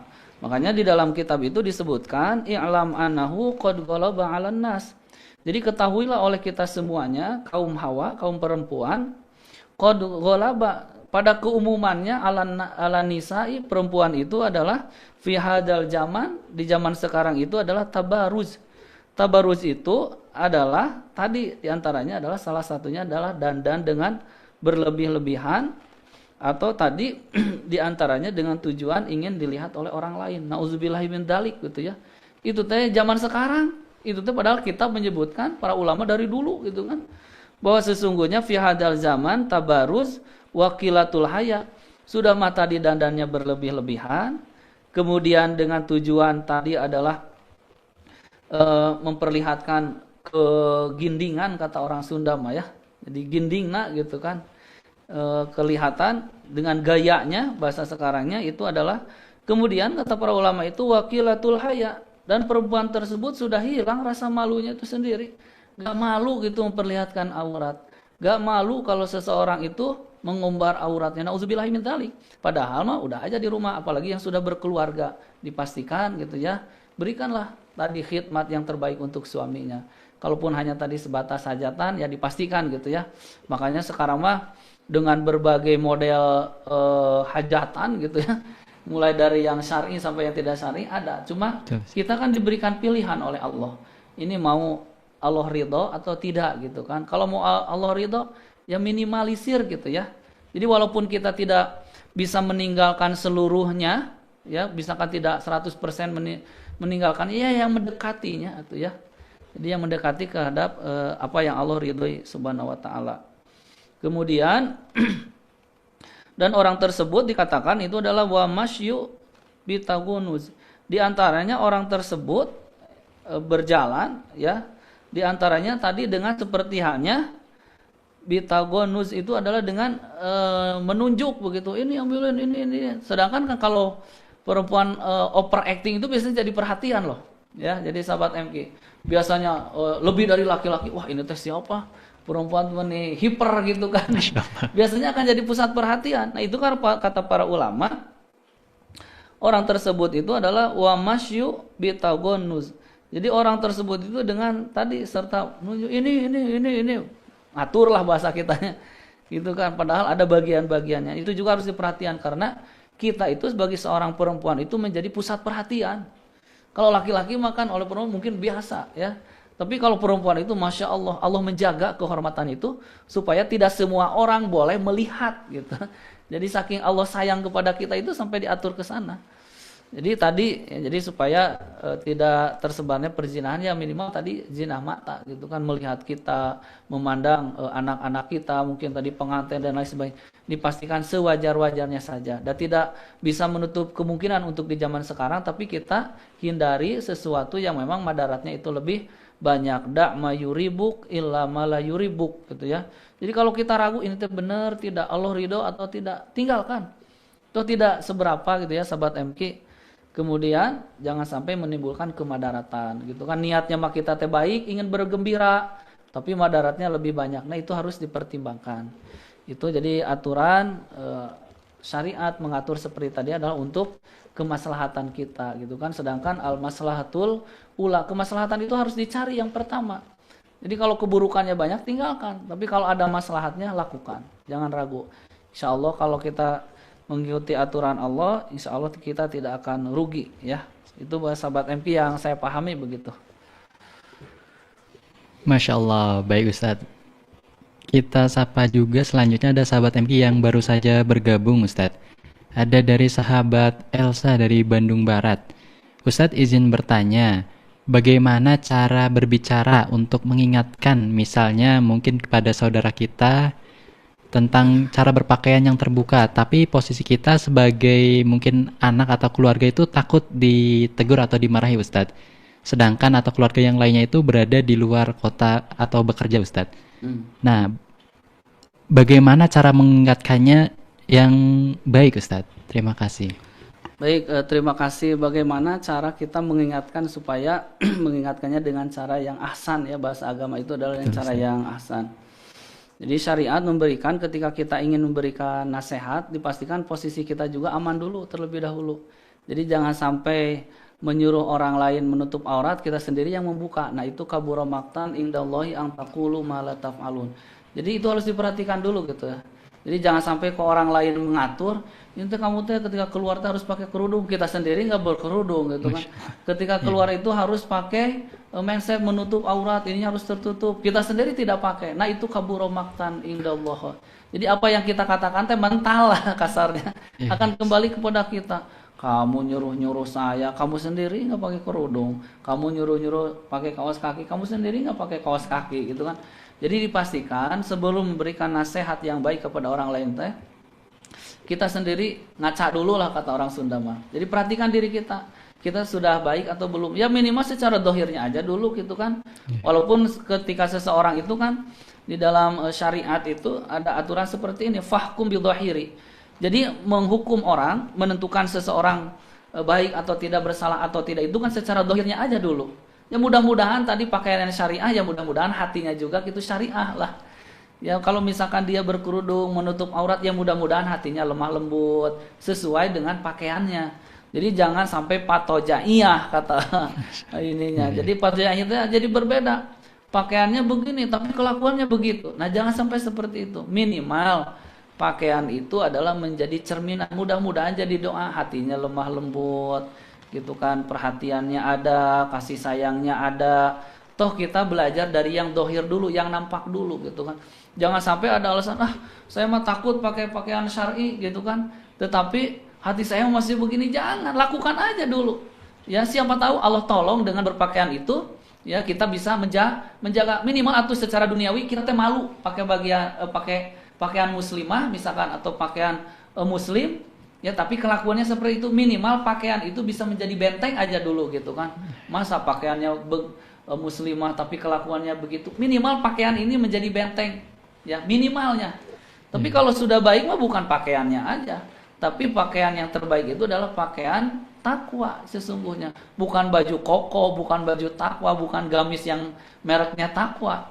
Tapi sesungguhnya itu adalah ketakwaan, itu adalah sampai masuk ke dalam hati kita. Sehingga tidak akan luntur oleh tantangan zaman, tidak akan mudah terpengaruhi oleh berbagai macam ujian dan cobaan. Tetap pakaian yang terbaik itu adalah takwa. Makanya disebutkan kan wa aqibatul lil muttaqin. Bagi orang-orang yang bertakwa itu akibatnya harus baik.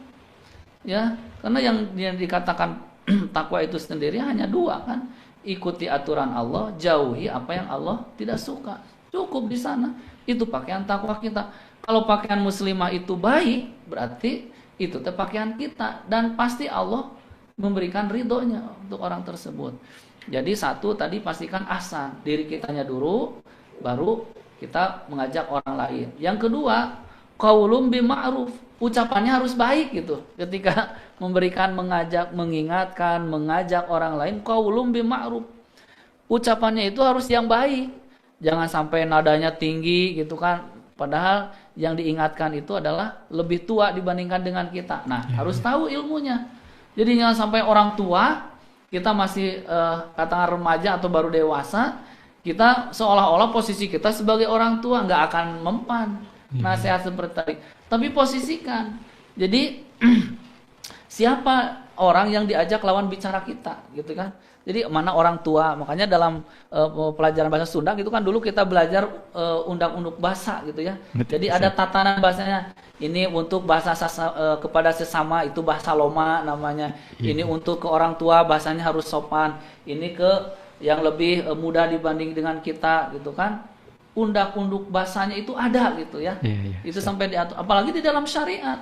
Makanya pastikan ketika kita mengajak, mengingatkan kepada orang lain, qaulun bil ma'ruf, ucapannya kita harus baik gitu ya. Jangan mengingatkan orang tua seperti kita udah orang tua padahal baru remaja, itu kan nggak benar gitu kan. Dipastikan. Jadi tahu ke posisi kita itu seperti apa. Jadi orang yang diajak bicaranya kita tahu posisinya orang tua, apakah sesama ataukah remaja, anak SMP, SMA mungkin. Kita harus bisa memposisikan diri kita di sana. Jadi kalau kita sudah bisa memposisikan, insya Allah diperhatikan ucapannya juga baik. Dan tidak kalah penting, bukan hanya tadi lihat dulu diri kita sendiri ya, ketika akan mengatakan kita sudah baik belum pakaiannya. Kemudian ketika kita mengatakan dandan teh jangan berlebih-lebihan, kita berlebihan atau tidak, pakai parfum teh jangan berlebih-lebihan gitu kan. Kita pakai atau tidak, ya introspeksi. Setelah itu baru ucapan yang baik. Bukankah qaulun ma'rufin, ucapan yang baik itu adalah lakas sedekah, kata Nabi, akan menjadi kebaikan. Jadi kalau kita menasihati dengan cara yang baik, orang yang diajak kita menurut kita kurang baik, ucapannya baik, maka kebaikan itu akan menjadi sedekah bagi orang yang mengingatkan, bagi orang yang mengajak. Jadi makanya dakwah itu dalam syariat itu tidak cukup dibebankan kepada ustadz, dibebankan kepada kiai, dibebankan kepada guru. Enggak, semua ada kewajiban untuk mengingatkan. Ya, karena apa? Karena kita sama-sama diberikan tugas oleh Allah Subhanahu wa taala untuk tanha anil fahsya'i wal munkar. Kalau kemungkaran ya kita tolak. Kalau kebaikan ya kita terima. Kalau ada amal soleh ya kita lakukan. Karena Allah tidak semata-mata menyuruh gitu ya untuk kita ibadahnya adalah untuk kebaikan untuk diri kita. Jadi seperti itu ya sahabat MQ, pastikan kita dulu sebagai posisi orang yang mudangi, yang mengajaknya gitu. Pastikan dulu kita dulu aman gitu. Jangan sampai ngajak kita sendiri picariosen kata orang Sunda mah gitu ya. Jadi jangan picariosen heula. Minimal sudah aman dulu diri kita. Nah, lalu kalau diri kita sudah aman, tadi qaulun ma'rufin, kata-katanya yang baik, maka ketika kita bisa memberikan nasihat yang baik, kemudian memberikan jalan pilihan yang terbaik, insya Allah akan menjadi sedekah ya. Bahkan ketika ada perdebatan kan wajadilhum billati hiya ahsan. Udah kita mah tetap aja berbuat baik. Kamu teh ngomongin saya ya, pakaiannya ini, kurang itu, kurang bahan, kurang ini. Kita mah tetap menolaknya dengan cara yang baik. Enggak, gitu. Ini mah hanya mengingatkan aja. Itu kita jadi jangan itu tinggi bahasanya kita juga tinggi. Kamu teh enggak mau diingetin. Nah, itu Bukan ihsan, itu bukan ahsan. Wajadilhum billati ahsan, itu kalau ada perbantah-bantahan itu ya tolak dengan cara yang baik gitu ya. Harus rasional, harus masuk akal. Dan orang itu kalau sudah rasional masuk akal biasanya akan lebih mudah menerima. Makanya orang-orang di luar non muslim itu ya, sahabat MQ, ketika dia menerima kebenaran datangnya dari Islam itu mereka, masya Allah, kalau taatnya itu luar biasa gitu taatnya. Beda dengan kita yang dari Islam sejak kecil sampai dengan sekarang, saya kan udah Islam gitu kan, merasa lebih atau gak jadi amal soleh begitu. Jadi begitu ya sahabat MQ yang harus diperhatikan ya, ketika kita mengajak, mengingatkan kepada orang lain, pastikan diri kita sudah aman, kemudian ucapannya harus baik, insya Allah akan menjadi kebaikan untuk kita yang mengingatkan, mau ikut atau tidak selama kita mampu untuk mengingatkan dengan kebaikan. Kata Nabi kan di dalam hadis disebutkan, kalau engkau bisa menolak satu kemungkaran, kalau bisa engkau tolak maka dengan salah satunya dengan kekuasaan, yang kedua biadin dengan tangan, dengan kekuatan. Kalau tidak mampu juga maka falisan dengan lisan, kalau tidak juga mampu dengan ucapan fabiqalbi dengan hati, maka fahuwa adaful iman, maka itulah selemah-lemahnya iman. Ya Allah, mudah-mudahan gitu ya, diberikan hidayah buat masuk Islam, diberikan hidayah buat bisa berpakaian menutup aurat. Doakan di dalam hati, nggak usah diomongin, kamu tuh sudah doain sama saya, atau ribut lagi gitu. Ya, jadi begitu ya sahabat MQ, insya Allah ini maslahat manfaat. Masya Allah, baik Ustadz. Selanjutnya nampaknya satu pertanyaan terakhir Ustadz di kesempatan malam hari ini. Siap, mangga. Selanjutnya ada dari sahabat Mega dari Buah Batu, Ustadz. Ustadz izin bertanya, sekarang ada praktik menikah rata-rata di sekolah umum Ustadz. Apakah itu baik? Tafadhol Ustadz. Maksudnya di sekolah umum itu anaknya masih sekolah atau tidak, harus ditanya dulu ya, atau hanya tempatnya saja gitu ya. Nah, itu harus jelas. Kemungkinan ada dua, kalau sekolah umum apakah itu anak baru SMA menikah ya, atau memang hanya menggunakan tempatnya saja di tempat fasilitas umum. Nah, harus diketahui sahabat MQ yang di Buah Batu ya. Betul Ustaz. Harus diketahui bahwa menikah itu sunnahnya itu satu di masjid. Yang dianjurkan itu melaksanakan akad di masjid. Yang kedua, pernikahan itu adalah sederhana. Tidak berlebih-lebihan, ya kalau mampu tentunya sederhana di sana disesuaikan dengan kapasitas orang masing-masing kan. Sederhananya misalkan konglomerat masa kere gitu, enggak mungkin kan, pasti menyesuaikan dengan kemampuannya. Makanya di sana terkait untuk yang hajatannya itu sendiri itu disesuaikan ya dengan kemampuannya. Nah, adapun masalah tempat tadi saya tanggapinya dua aja ya. Mungkin salah satunya untuk tempat itu memang tidak untuk hajatannya terutama ya, misalkan untuk orang lain untuk datang gitu kan, mengucapkan selamat gitu kan, berikan doa-doa. Kalau tempatnya di sekolah ya labas, nggak jadi masalah gitu ya. Nggak ada aturan harus di sini. Cuma Islam mengatur satu ketika melakukan tadi walimahnya ya, untuk walimah sendiri dipastikan satu, walimahnya itu sebaik-baiknya makanan kata Nabi adalah makanan yang diberikan kepada orang fakir miskin. Jadi jangan sampai ketika kita walimahnya di gedung, tetangga kita nggak pernah diingetin, tetangga kita nggak pernah diajak, tetangga kita nggak disalamin, nggak disilaturahmi. Kenapa? Karena biasa-biasa nikahnya di gedung, tetangga kita yang terlewat. Sedangkan kata Nabi, makanan yang terbaik itu adalah makanan yang diberikan dari walimah itu kepada orang-orang yang lemah, orang-orang yang demam. Bahkan seburuk-buruknya makanan itu adalah makanan walimah. Salah satunya kenapa? Karena mereka melupakan, tetangga lupa gitu, nggak diingat karena ada ini mah nggak menghasilkan gitu, ngamplop aja paling 25.000 umpamanya gitu ya. Jadi nggak terlalu diperhatikan. Yang diperhatikannya siapa? Konglomerat, pejabat, rekanan kerja, itu yang diutamakan. Secara memuliakan tamu iya, tapi semuanya juga harus dimuliakan. Ketika kita mengundang seseorang itu kan pasti ada jamuannya. Sedangkan di dalam Islam, orang yang memberikan jamuan yang terbaik kepada saudara muslimnya itu adalah bukankah ibadah? Itu salah satunya. Terus yang kedua juga, kita harus diperhatikan ketika mengadakan walimah atau tadi hajatan tadi, entah itu di gedung, kemudian di sekolah, di tempat-tempat yang lain, tadi ya perhatikan, harus diperhatikan itu adalah fakir miskin. Bahkan kata Nabi, salah satu golongan yang dirindukan surga oleh Allah Subhanahu wa taala, bahkan orang tersebut akan dimasukkan ke dalam surga itu adalah man awa miskinan, orang tersebut mau menolong orang fakir miskin. Kalau dia tidak makan dikasih. Kalau dia tidak ada pernah ada yang mengondang seumur hidup teh, ya kita yang ngondang gitu. Jangan sampai kan orang punten ya, orang papa, orang duafa, orang yang lemah itu gak mungkin datang ke kita. Tapi kita yang harus mendatangi mereka seharusnya. Berikan bantuan, makanan, pakaian, uang atau apapun bentuknya yang bisa, kata Nabi, rumusnya man awam miskinan. Tolong orang-orang lemah itu. Tolong orang-orang miskin itu. Jangan sampai tersakiti kita hejat itu tidak ada informasi.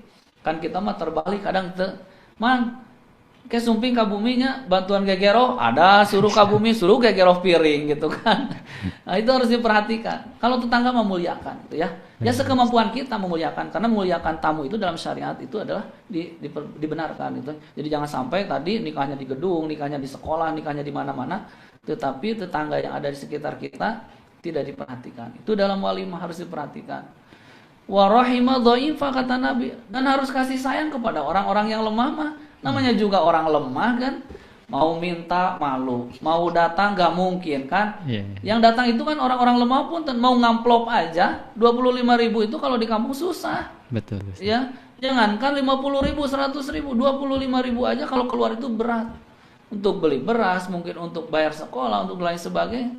Jadi wa rahima dhaifa, berkasih sayanglah kata Nabi kepada orang-orang yang lemah. Jadi bukan hajatnya yang dimegahkan, bukan. Tapi kita ada kasih sayangnya enggak gitu. Kan a'linu nikahu. Nikah itu harus diumumkan.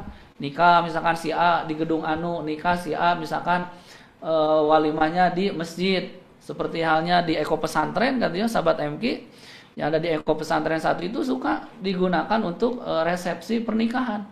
Ya salah satunya tadi untuk langganan santri karya kalau di Darut Tauhid, ada santri juga kayak silakan ya, selama tidak mengganggu ketertiban ibadah dan tidak mengganggu untuk fasilitas ibadah yang lainnya, makanya suka diberikan gitu, dipinjamkan dan lain sebagainya.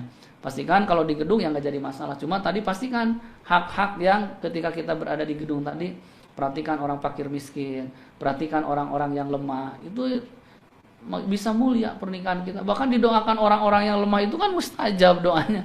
Apalagi orang-orang yang teraniaya gitu kan. Dan ini mah bukan orang yang teraniaya Ustaz gitu kan. Ini mah orang yang lemah. Jadi pastikan kalau untuk nikahnya itu adalah dipastikan di tempat-tempat yang ya minimal itu diperbolehkan. Ya paling juga namanya mubah kesananya. Jadi kalau tempat tidak ada masalah. Dan tidak boleh itu adalah di tempat ibadah, misalkan di tempat ibadah orang lain yang memang kita agamanya berbeda gitu kan beda aturannya juga, ada aturan tersendiri. Jadi aturan agama Islam ada aturannya, aturan agama orang lain juga ada aturannya. Nah kita harus mawas diri, jangan sampai kekeh kata orang Sunda. Pokoknya saya mau di sana, udah tahu itu tempat ibadah dipakai ibadah orang lain, kita mau di sana, ya jangan. Harus arif bijaksana gitu ya. Itu satu. Nah terus kalau misalkan tadi itu masalah tempat ya, jadi perhatikan. Bahkan kita mah lebih sekarang mah pun trennya nikah di KUA. Sekarang mah biaya mudah, cina gitu kan. Biaya murah gitu kan. Hanya tinggal akad, resepsinya masih silakan mau kapan juga. Ya bahkan dianjurkan kan. Kalau misalkan kita tidak mampu ya udah resepsi. Nikah aja akad di KUA, yang penting syarat dan rukunnya terpenuhi, calon pengantinnya ada, saksi wali ijab kabulnya ada gitu ya di sana, itu lebih aman. Kalau punya modal kata orang-orang anak muda sekarang, udahlah daripada pesta poya-poya gitu kan, ngabisin uang, udah nanti aja buat modal kita setelah menikah, beli rumah, beli tanah, beli mobil, investasi, itu kan lebih manfaat katanya. Ada yang seperti itu, makanya sekarang trennya nikah itu sederhana. Coba teman-teman sahabat MK gitu ya, lihat nikah itu sederhana, kadang di kebon kata orang Sunda gitu kan, inginnya di alam. Kalau dulu kan ingin di gedung, wah gitu, iya masih ada. Tapi sekarang coba trennya itu ingin di alam, makanya ada Eko Pesantren itu salah satunya adalah di alam gitu ya. Jadi begitu sahabat MK ya. Masya Allah, baik Ustadz. Dan tadi sahabat Mega di Buah Batu juga menambahkan Ustadz, ternyata apabila masih sekolah SMP ataupun SMA, Ustaz. Oh, tuh kan, makanya ya, terus menikah gitu ya. Dalam praktik ujian maksudnya tuh, atau ini tidak diperjelas kembali oleh sahabat Mega di bawah. Oh, iya saya paham. Jadi begini, kalau di sekolah-sekolah yang saya pahami itu suka ada praktek fikih ibadah ya. Betul. Nah, mungkin ke sana salah satunya. Salah satu yang suka dipraktekkan itu adalah sholat, ya, salah satunya mulai dari bacaan sholat, praktek sholat, wudhu, itu dalam yang saya tahu gitu ya, pahami karena di sekolah dulu.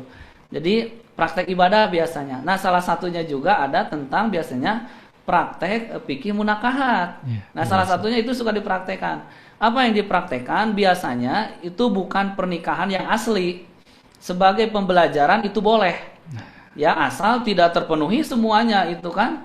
Makanya kalau dalam praktek-praktek teman-teman boleh lihat, kalau di televisi aja lihat. Kalau seseorang sedang akad nikah itu tiba-tiba saya nikahkan kamu, tiba-tiba akhirnya tuh udah sah aja kan. Kenapa? Karena itu ada penjelasannya. Jadi kalau misalkan terpenuhi syarat dan rukunnya, karena di dalam Islam itu sahabat MK yang di Buah Batu ada sesuatu yang main-mainnya jadi gitu ya. Senda guraunya juga udah jadi, di antaranya an-nikah wa thalaq ar-ruju. Jadi nikah walaupun main-main, tadi dedramaan lah bahasanya. Tapi kalau syarat dan rukunnya terpenuhi semuanya, itu bisa jadi sah kalau secara syariat. Makanya jangan dilengkapi semuanya, ya. Jadi maksudnya itu barangkali. Jadi kalau sebatas pembelajaran, tahu ini harus ada calon pengantin laki-laki, ini ada calon pengantin perempuan, siapa yang jadi walinya, siapa yang jadi saksinya, siapa yang akan ijab kabulnya. Sebatas pembelajaran dan tidak ada tujuan tadi untuk melakukan pernikahan, maka itu diperbolehkan. Dan kadang kita kan banyak praktek-praktek itu fikih ibadah, manasik aja kan hajinya belum. Betul, tapi udah manasik duluan kan di sini.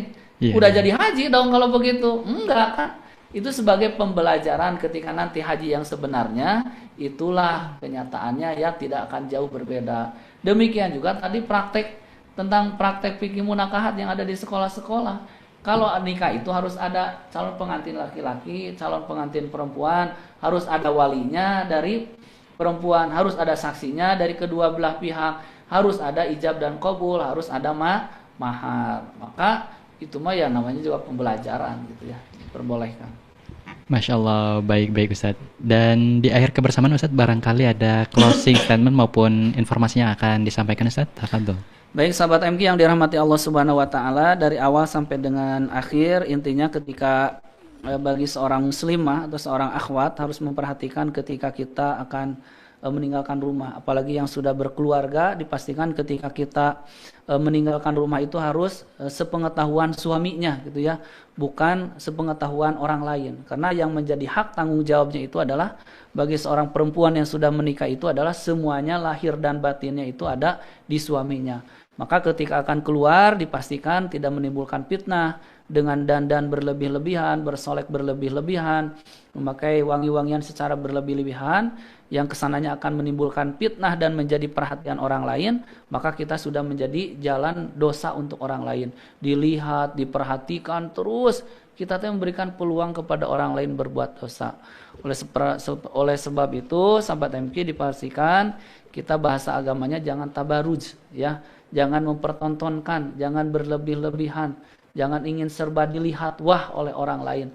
Apalagi akhwat gitu ya, di dalam syariat tadi diatur harus dijaga kehormatannya, harus memiliki rasa malu, kemudian harus bisa menjaga kesucian lahir dan batinnya. Mudah-mudahan sahabat MK di kajian fikih munakahat ini bisa memberikan maslahat dan manfaat. Insya Allah bagi yang sudah menikah bisa semakin menguatkan, dan bagi sahabat-sahabat MK yang merindukan pernikahan, mudah-mudahan bisa menjadi modal ketika nanti sudah menjadi seorang istri atau sudah menjadi seorang suami. Itu saja sahabat MK, mohon maaf apabila banyak kehilapan dan kekurangannya. Terima kasih. Wassalamualaikum warahmatullahi wabarakatuh. Waalaikumsalam warahmatullahi wabarakatuh. Masya Allah, demikian sahabat MK kebersamaan kita pada kesempatan malam hari ini pada kajian Inspirasi Malam, segmen kajian fikih munakahat dengan tema yang baru saja kita bahas, yaitu larangan bagi wanita keluar rumah dengan bersolek, yang baru saja disampaikan oleh guru kita, narasumber kita, yaitu Ustadz Mamat Rohimat.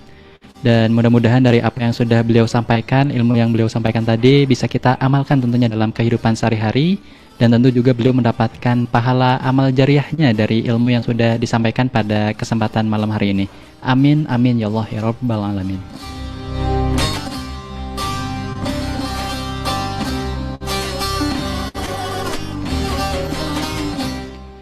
Sahabat MQ, tentunya kami masih akan kembali untuk Anda dalam segmen Murotal Pilihan.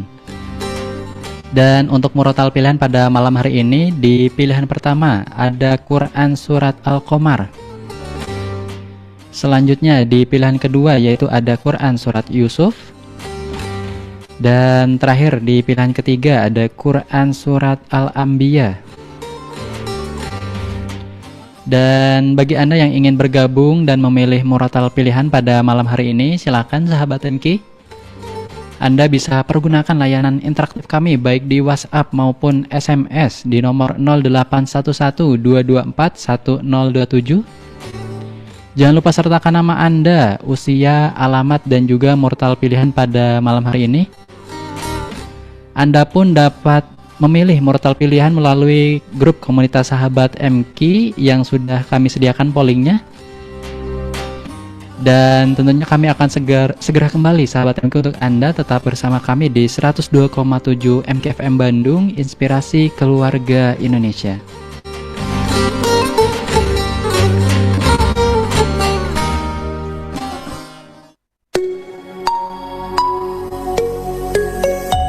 Sahabat MQ, apa contoh perilaku tolong-menolong dalam perbuatan dosa? Simak jawabannya selepas informasi berikut ini.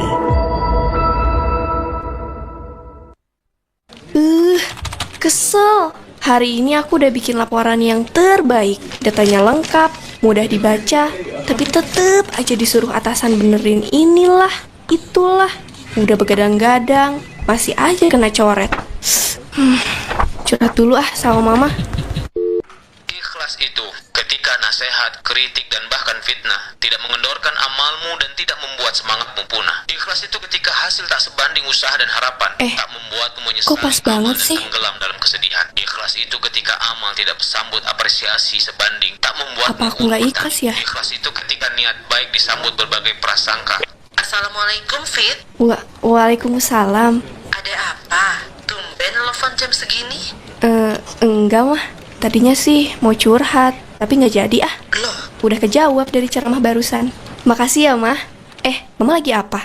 Petik nasihat sambil menanti telepon diangkat melalui NSP Tausiah Ustadz Darlis Fajar. Daftarkan nomor Anda melalui bit.ly/NSP Darlis Fajar. Tarif Rp1.100 per pekan. NSP ini khusus untuk Anda, pelanggan Telkomsel. Duh, checklist satu mulu. Ditelepon juga gak berdering. Harus ditelepon seluler ini mah. Awas aja kalau nggak diangkat kamu, Man. Tenang. Semua masalah kok ada angin? dengan izin Allah dan pasti ada kebaikan di dalamnya. Semua masalah sudah diukur oleh Allah sesuai dengan kemampuan kita karena Allah Maha Tahu, Maha Adil. Oleh karena itu fokuslah bertobat. Karena setiap kepahitan diundang oleh dosa. Astagfirullah. Pantesan sering gak tenang dan keburu-buru. Kurang tobat ini, Mak. Halo, Assalamualaikum, Min. Waalaikumsalam, Man. Kamu kemana aja? Saya lagi gak ada kuota, Min. Kamu kok kayak lagi nangis gitu? Emang ada apa sih, Min? Iya, Man. Kayaknya saya kurang tobat ini, mah. Loh. Dapatkan manfaat saat menunggu telepon diangkat. Ayo, turut menebar kebermanfaatan dengan mengaktifkan NSP Tausiah A-Agim. Dial di ponsel Anda dengan menekan bintang 121 bintang 43 pagar, bintang 121 bintang 43 pagar. Kemudian pilih judul Tausiah. Mulai Rp1.000 per pekan, Anda sudah turut serta bersedekah sekaligus berdakwah. NSP ini khusus untuk Anda, pelanggan Telkomsel.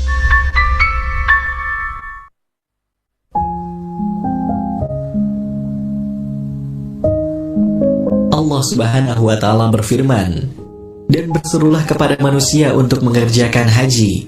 Niscaya mereka akan datang kepadamu dengan berjalan kaki dan mengendarai unta yang kurus yang datang dari segenap penjuru yang jauh." Al-Quran Surat Al-Hajj ayat 27.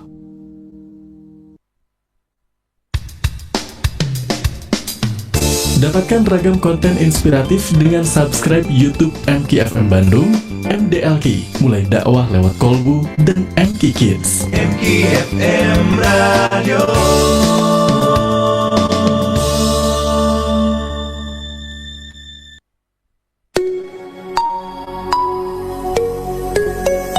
Sahabat MK, dalam kitab Al-Haram fi Asy-Syariah Al-Islamiyah disebutkan di antara perilaku tolong-menolong dalam perbuatan dosa antara lain memberi petunjuk pada saudaranya untuk membunuh muslim lainnya dengan tindakan zalim, memberi petunjuk pada orang lain untuk mencuri suatu barang, menerbitkan dan menyebarluaskan buku kesesatan, serta menyewakan toko pada orang yang diketahui akan menjual khamar.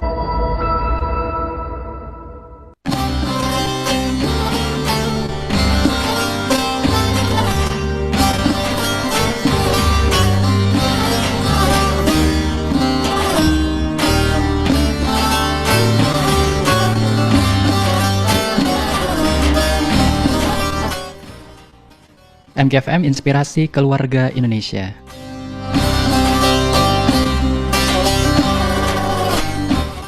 Terima kasih sahabat MK, Anda masih bersama kami di segmen Murotal Pilihan. Anda tentu masih dapat bergabung bersama kami dalam segmen Murotal Pilihan pada kesempatan malam hari ini.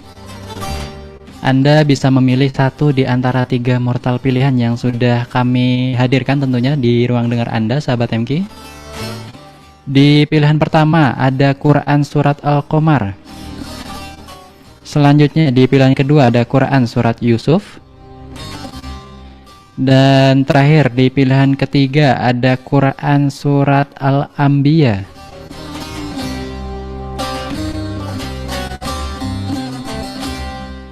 Kami mengundang kembali Anda, sahabat MK, bagi Anda yang ingin bergabung dan memilih murotal pilihan pada kesempatan malam hari ini, silakan. Anda bisa pergunakan layanan interaktif kami baik di WhatsApp maupun SMS di nomor 0811-224-1027. Jangan lupa sertakan nama Anda, usia, alamat, dan juga murotal pilihan yang akan Anda pilih, sahabat MK. Anda pun bisa memilih murotal pilihan yang sudah kami sediakan melalui grup komunitas sahabat MK yang tentunya bisa Anda langsung pilih, sahabat MK.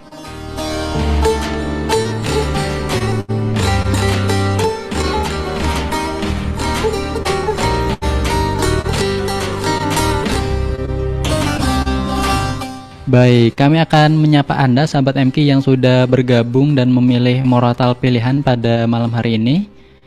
Pertama saya sapa ada Umi Raizen di Ciwidey, memilih murotal pilihannya di pilihan pertama, yaitu Quran Surat Al-Qamar maksudnya.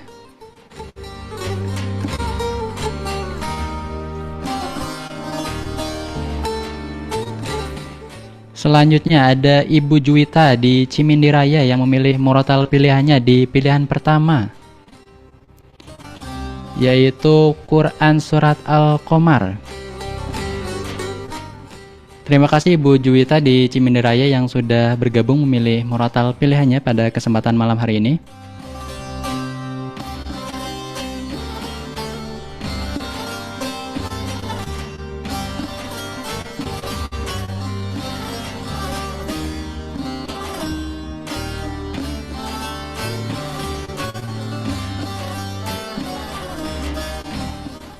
Selanjutnya saya sapa juga ada sahabat Elsa di Cililin yang bergabung memilih murotal pilihannya di pilihan kedua, yaitu Quran Surat Yusuf. Dan mohon maaf juga sahabat Elsa di Cililin yang nampaknya satu atensinya belum tersampaikan, dan insya Allah mungkin di kesempatan yang lain dapat tersampaikan.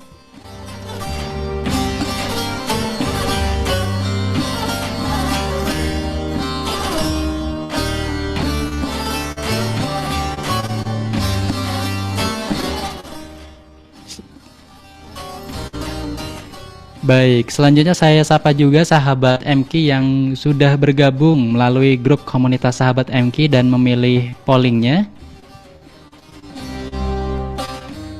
Ternyata sahabat MK yang memilih polling di grup komunitas sahabat MK banyaknya memilih di pilihan pertama, yaitu di Quran Surat Al-Qamar.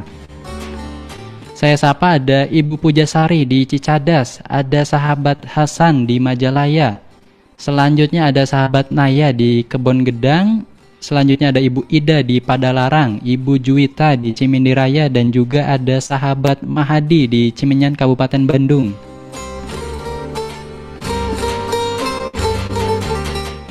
Terima kasih sahabat MK yang sudah bergabung melalui grup komunitas sahabat MK dengan memilih polling yang sudah kami hadirkan.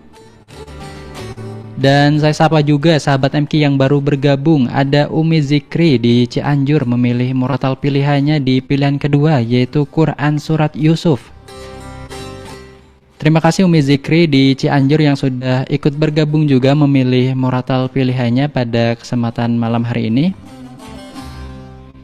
Saya sapa juga yang baru saja bergabung kembali. Ada Ibu Munawaroh di Puskopat Cileunyi memilih murotal pilihannya di pilihan pertama, yaitu Quran Surat Al-Qamar. Terima kasih Ibu Munawaroh di Puskopat Cileunyi yang sudah bergabung juga memilih murotal pilihannya pada kesempatan malam hari ini.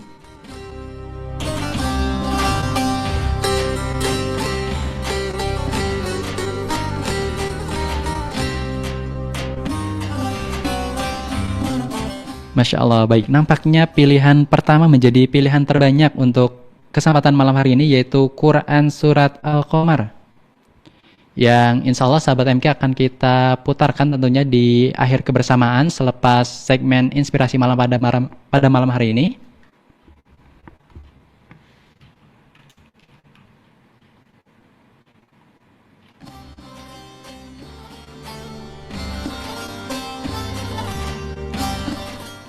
Dan baik, alhamdulillah kami ucapkan juga terima kasih untuk Anda tentunya yang sudah ikut bergabung mengirimkan atensinya pada malam hari ini.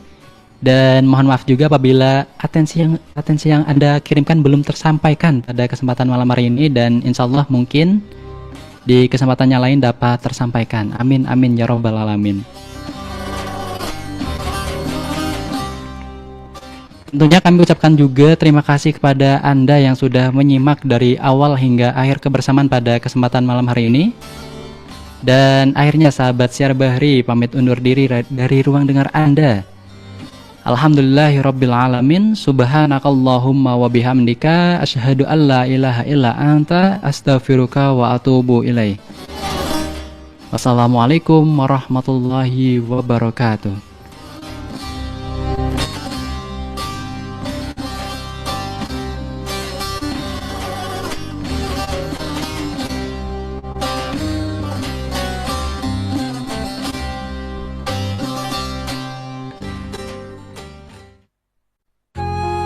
Program Inspirasi Malam telah menemani Anda.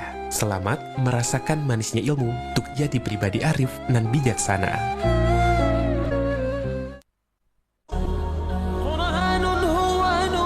Terangkan hati dengan kalam ilahi dalam Murotal MKFM.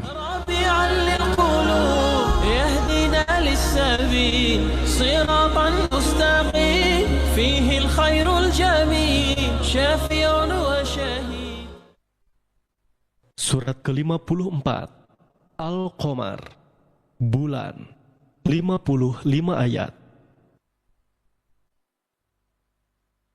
Bismillahirrahmanirrahim. Iqtarabatis sa'atu wanshaqqal qamar. وَإِنْ يَرَوْا آيَةً يُعْرِضُوا وَيَقُولُوا سِحْرٌ مُسْتَمِرٌّ وَكَذَّبُوا وَاتَّبَعُوا أَهْوَاءَهُمْ وَكُلُّ أَمْرٍ مُسْتَقِرٌّ وَلَقَدْ جَاءَهُمْ مِنَ الْأَنْبَاءِ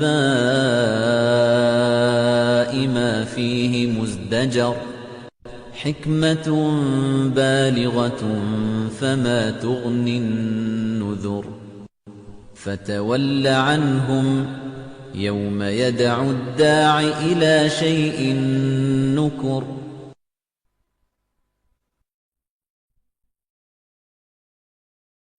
خُشَّ عَنْ أَبْصَارُهُمْ يَخْرُجُونَ مِنَ الْأَجْدَاثِ كَأَنَّهُمْ جَرَادٌ مُنْتَشِرٌ مُهْطِعِينَ إِلَى الدَّاعِ يَقُولُ الْكَافِرُونَ هَذَا يَوْمٌ عَسِرٌ كَذَّبَتْ قَبْلَهُمْ قَوْمُ نُوحٍ فَكَذَّبُوا عَبْدَنَا وَقَالُوا مَجْنُونٌ وَازْدُجِرَ فدعا ربه أني مغلوب فانتصر ففتحنا أبواب السماء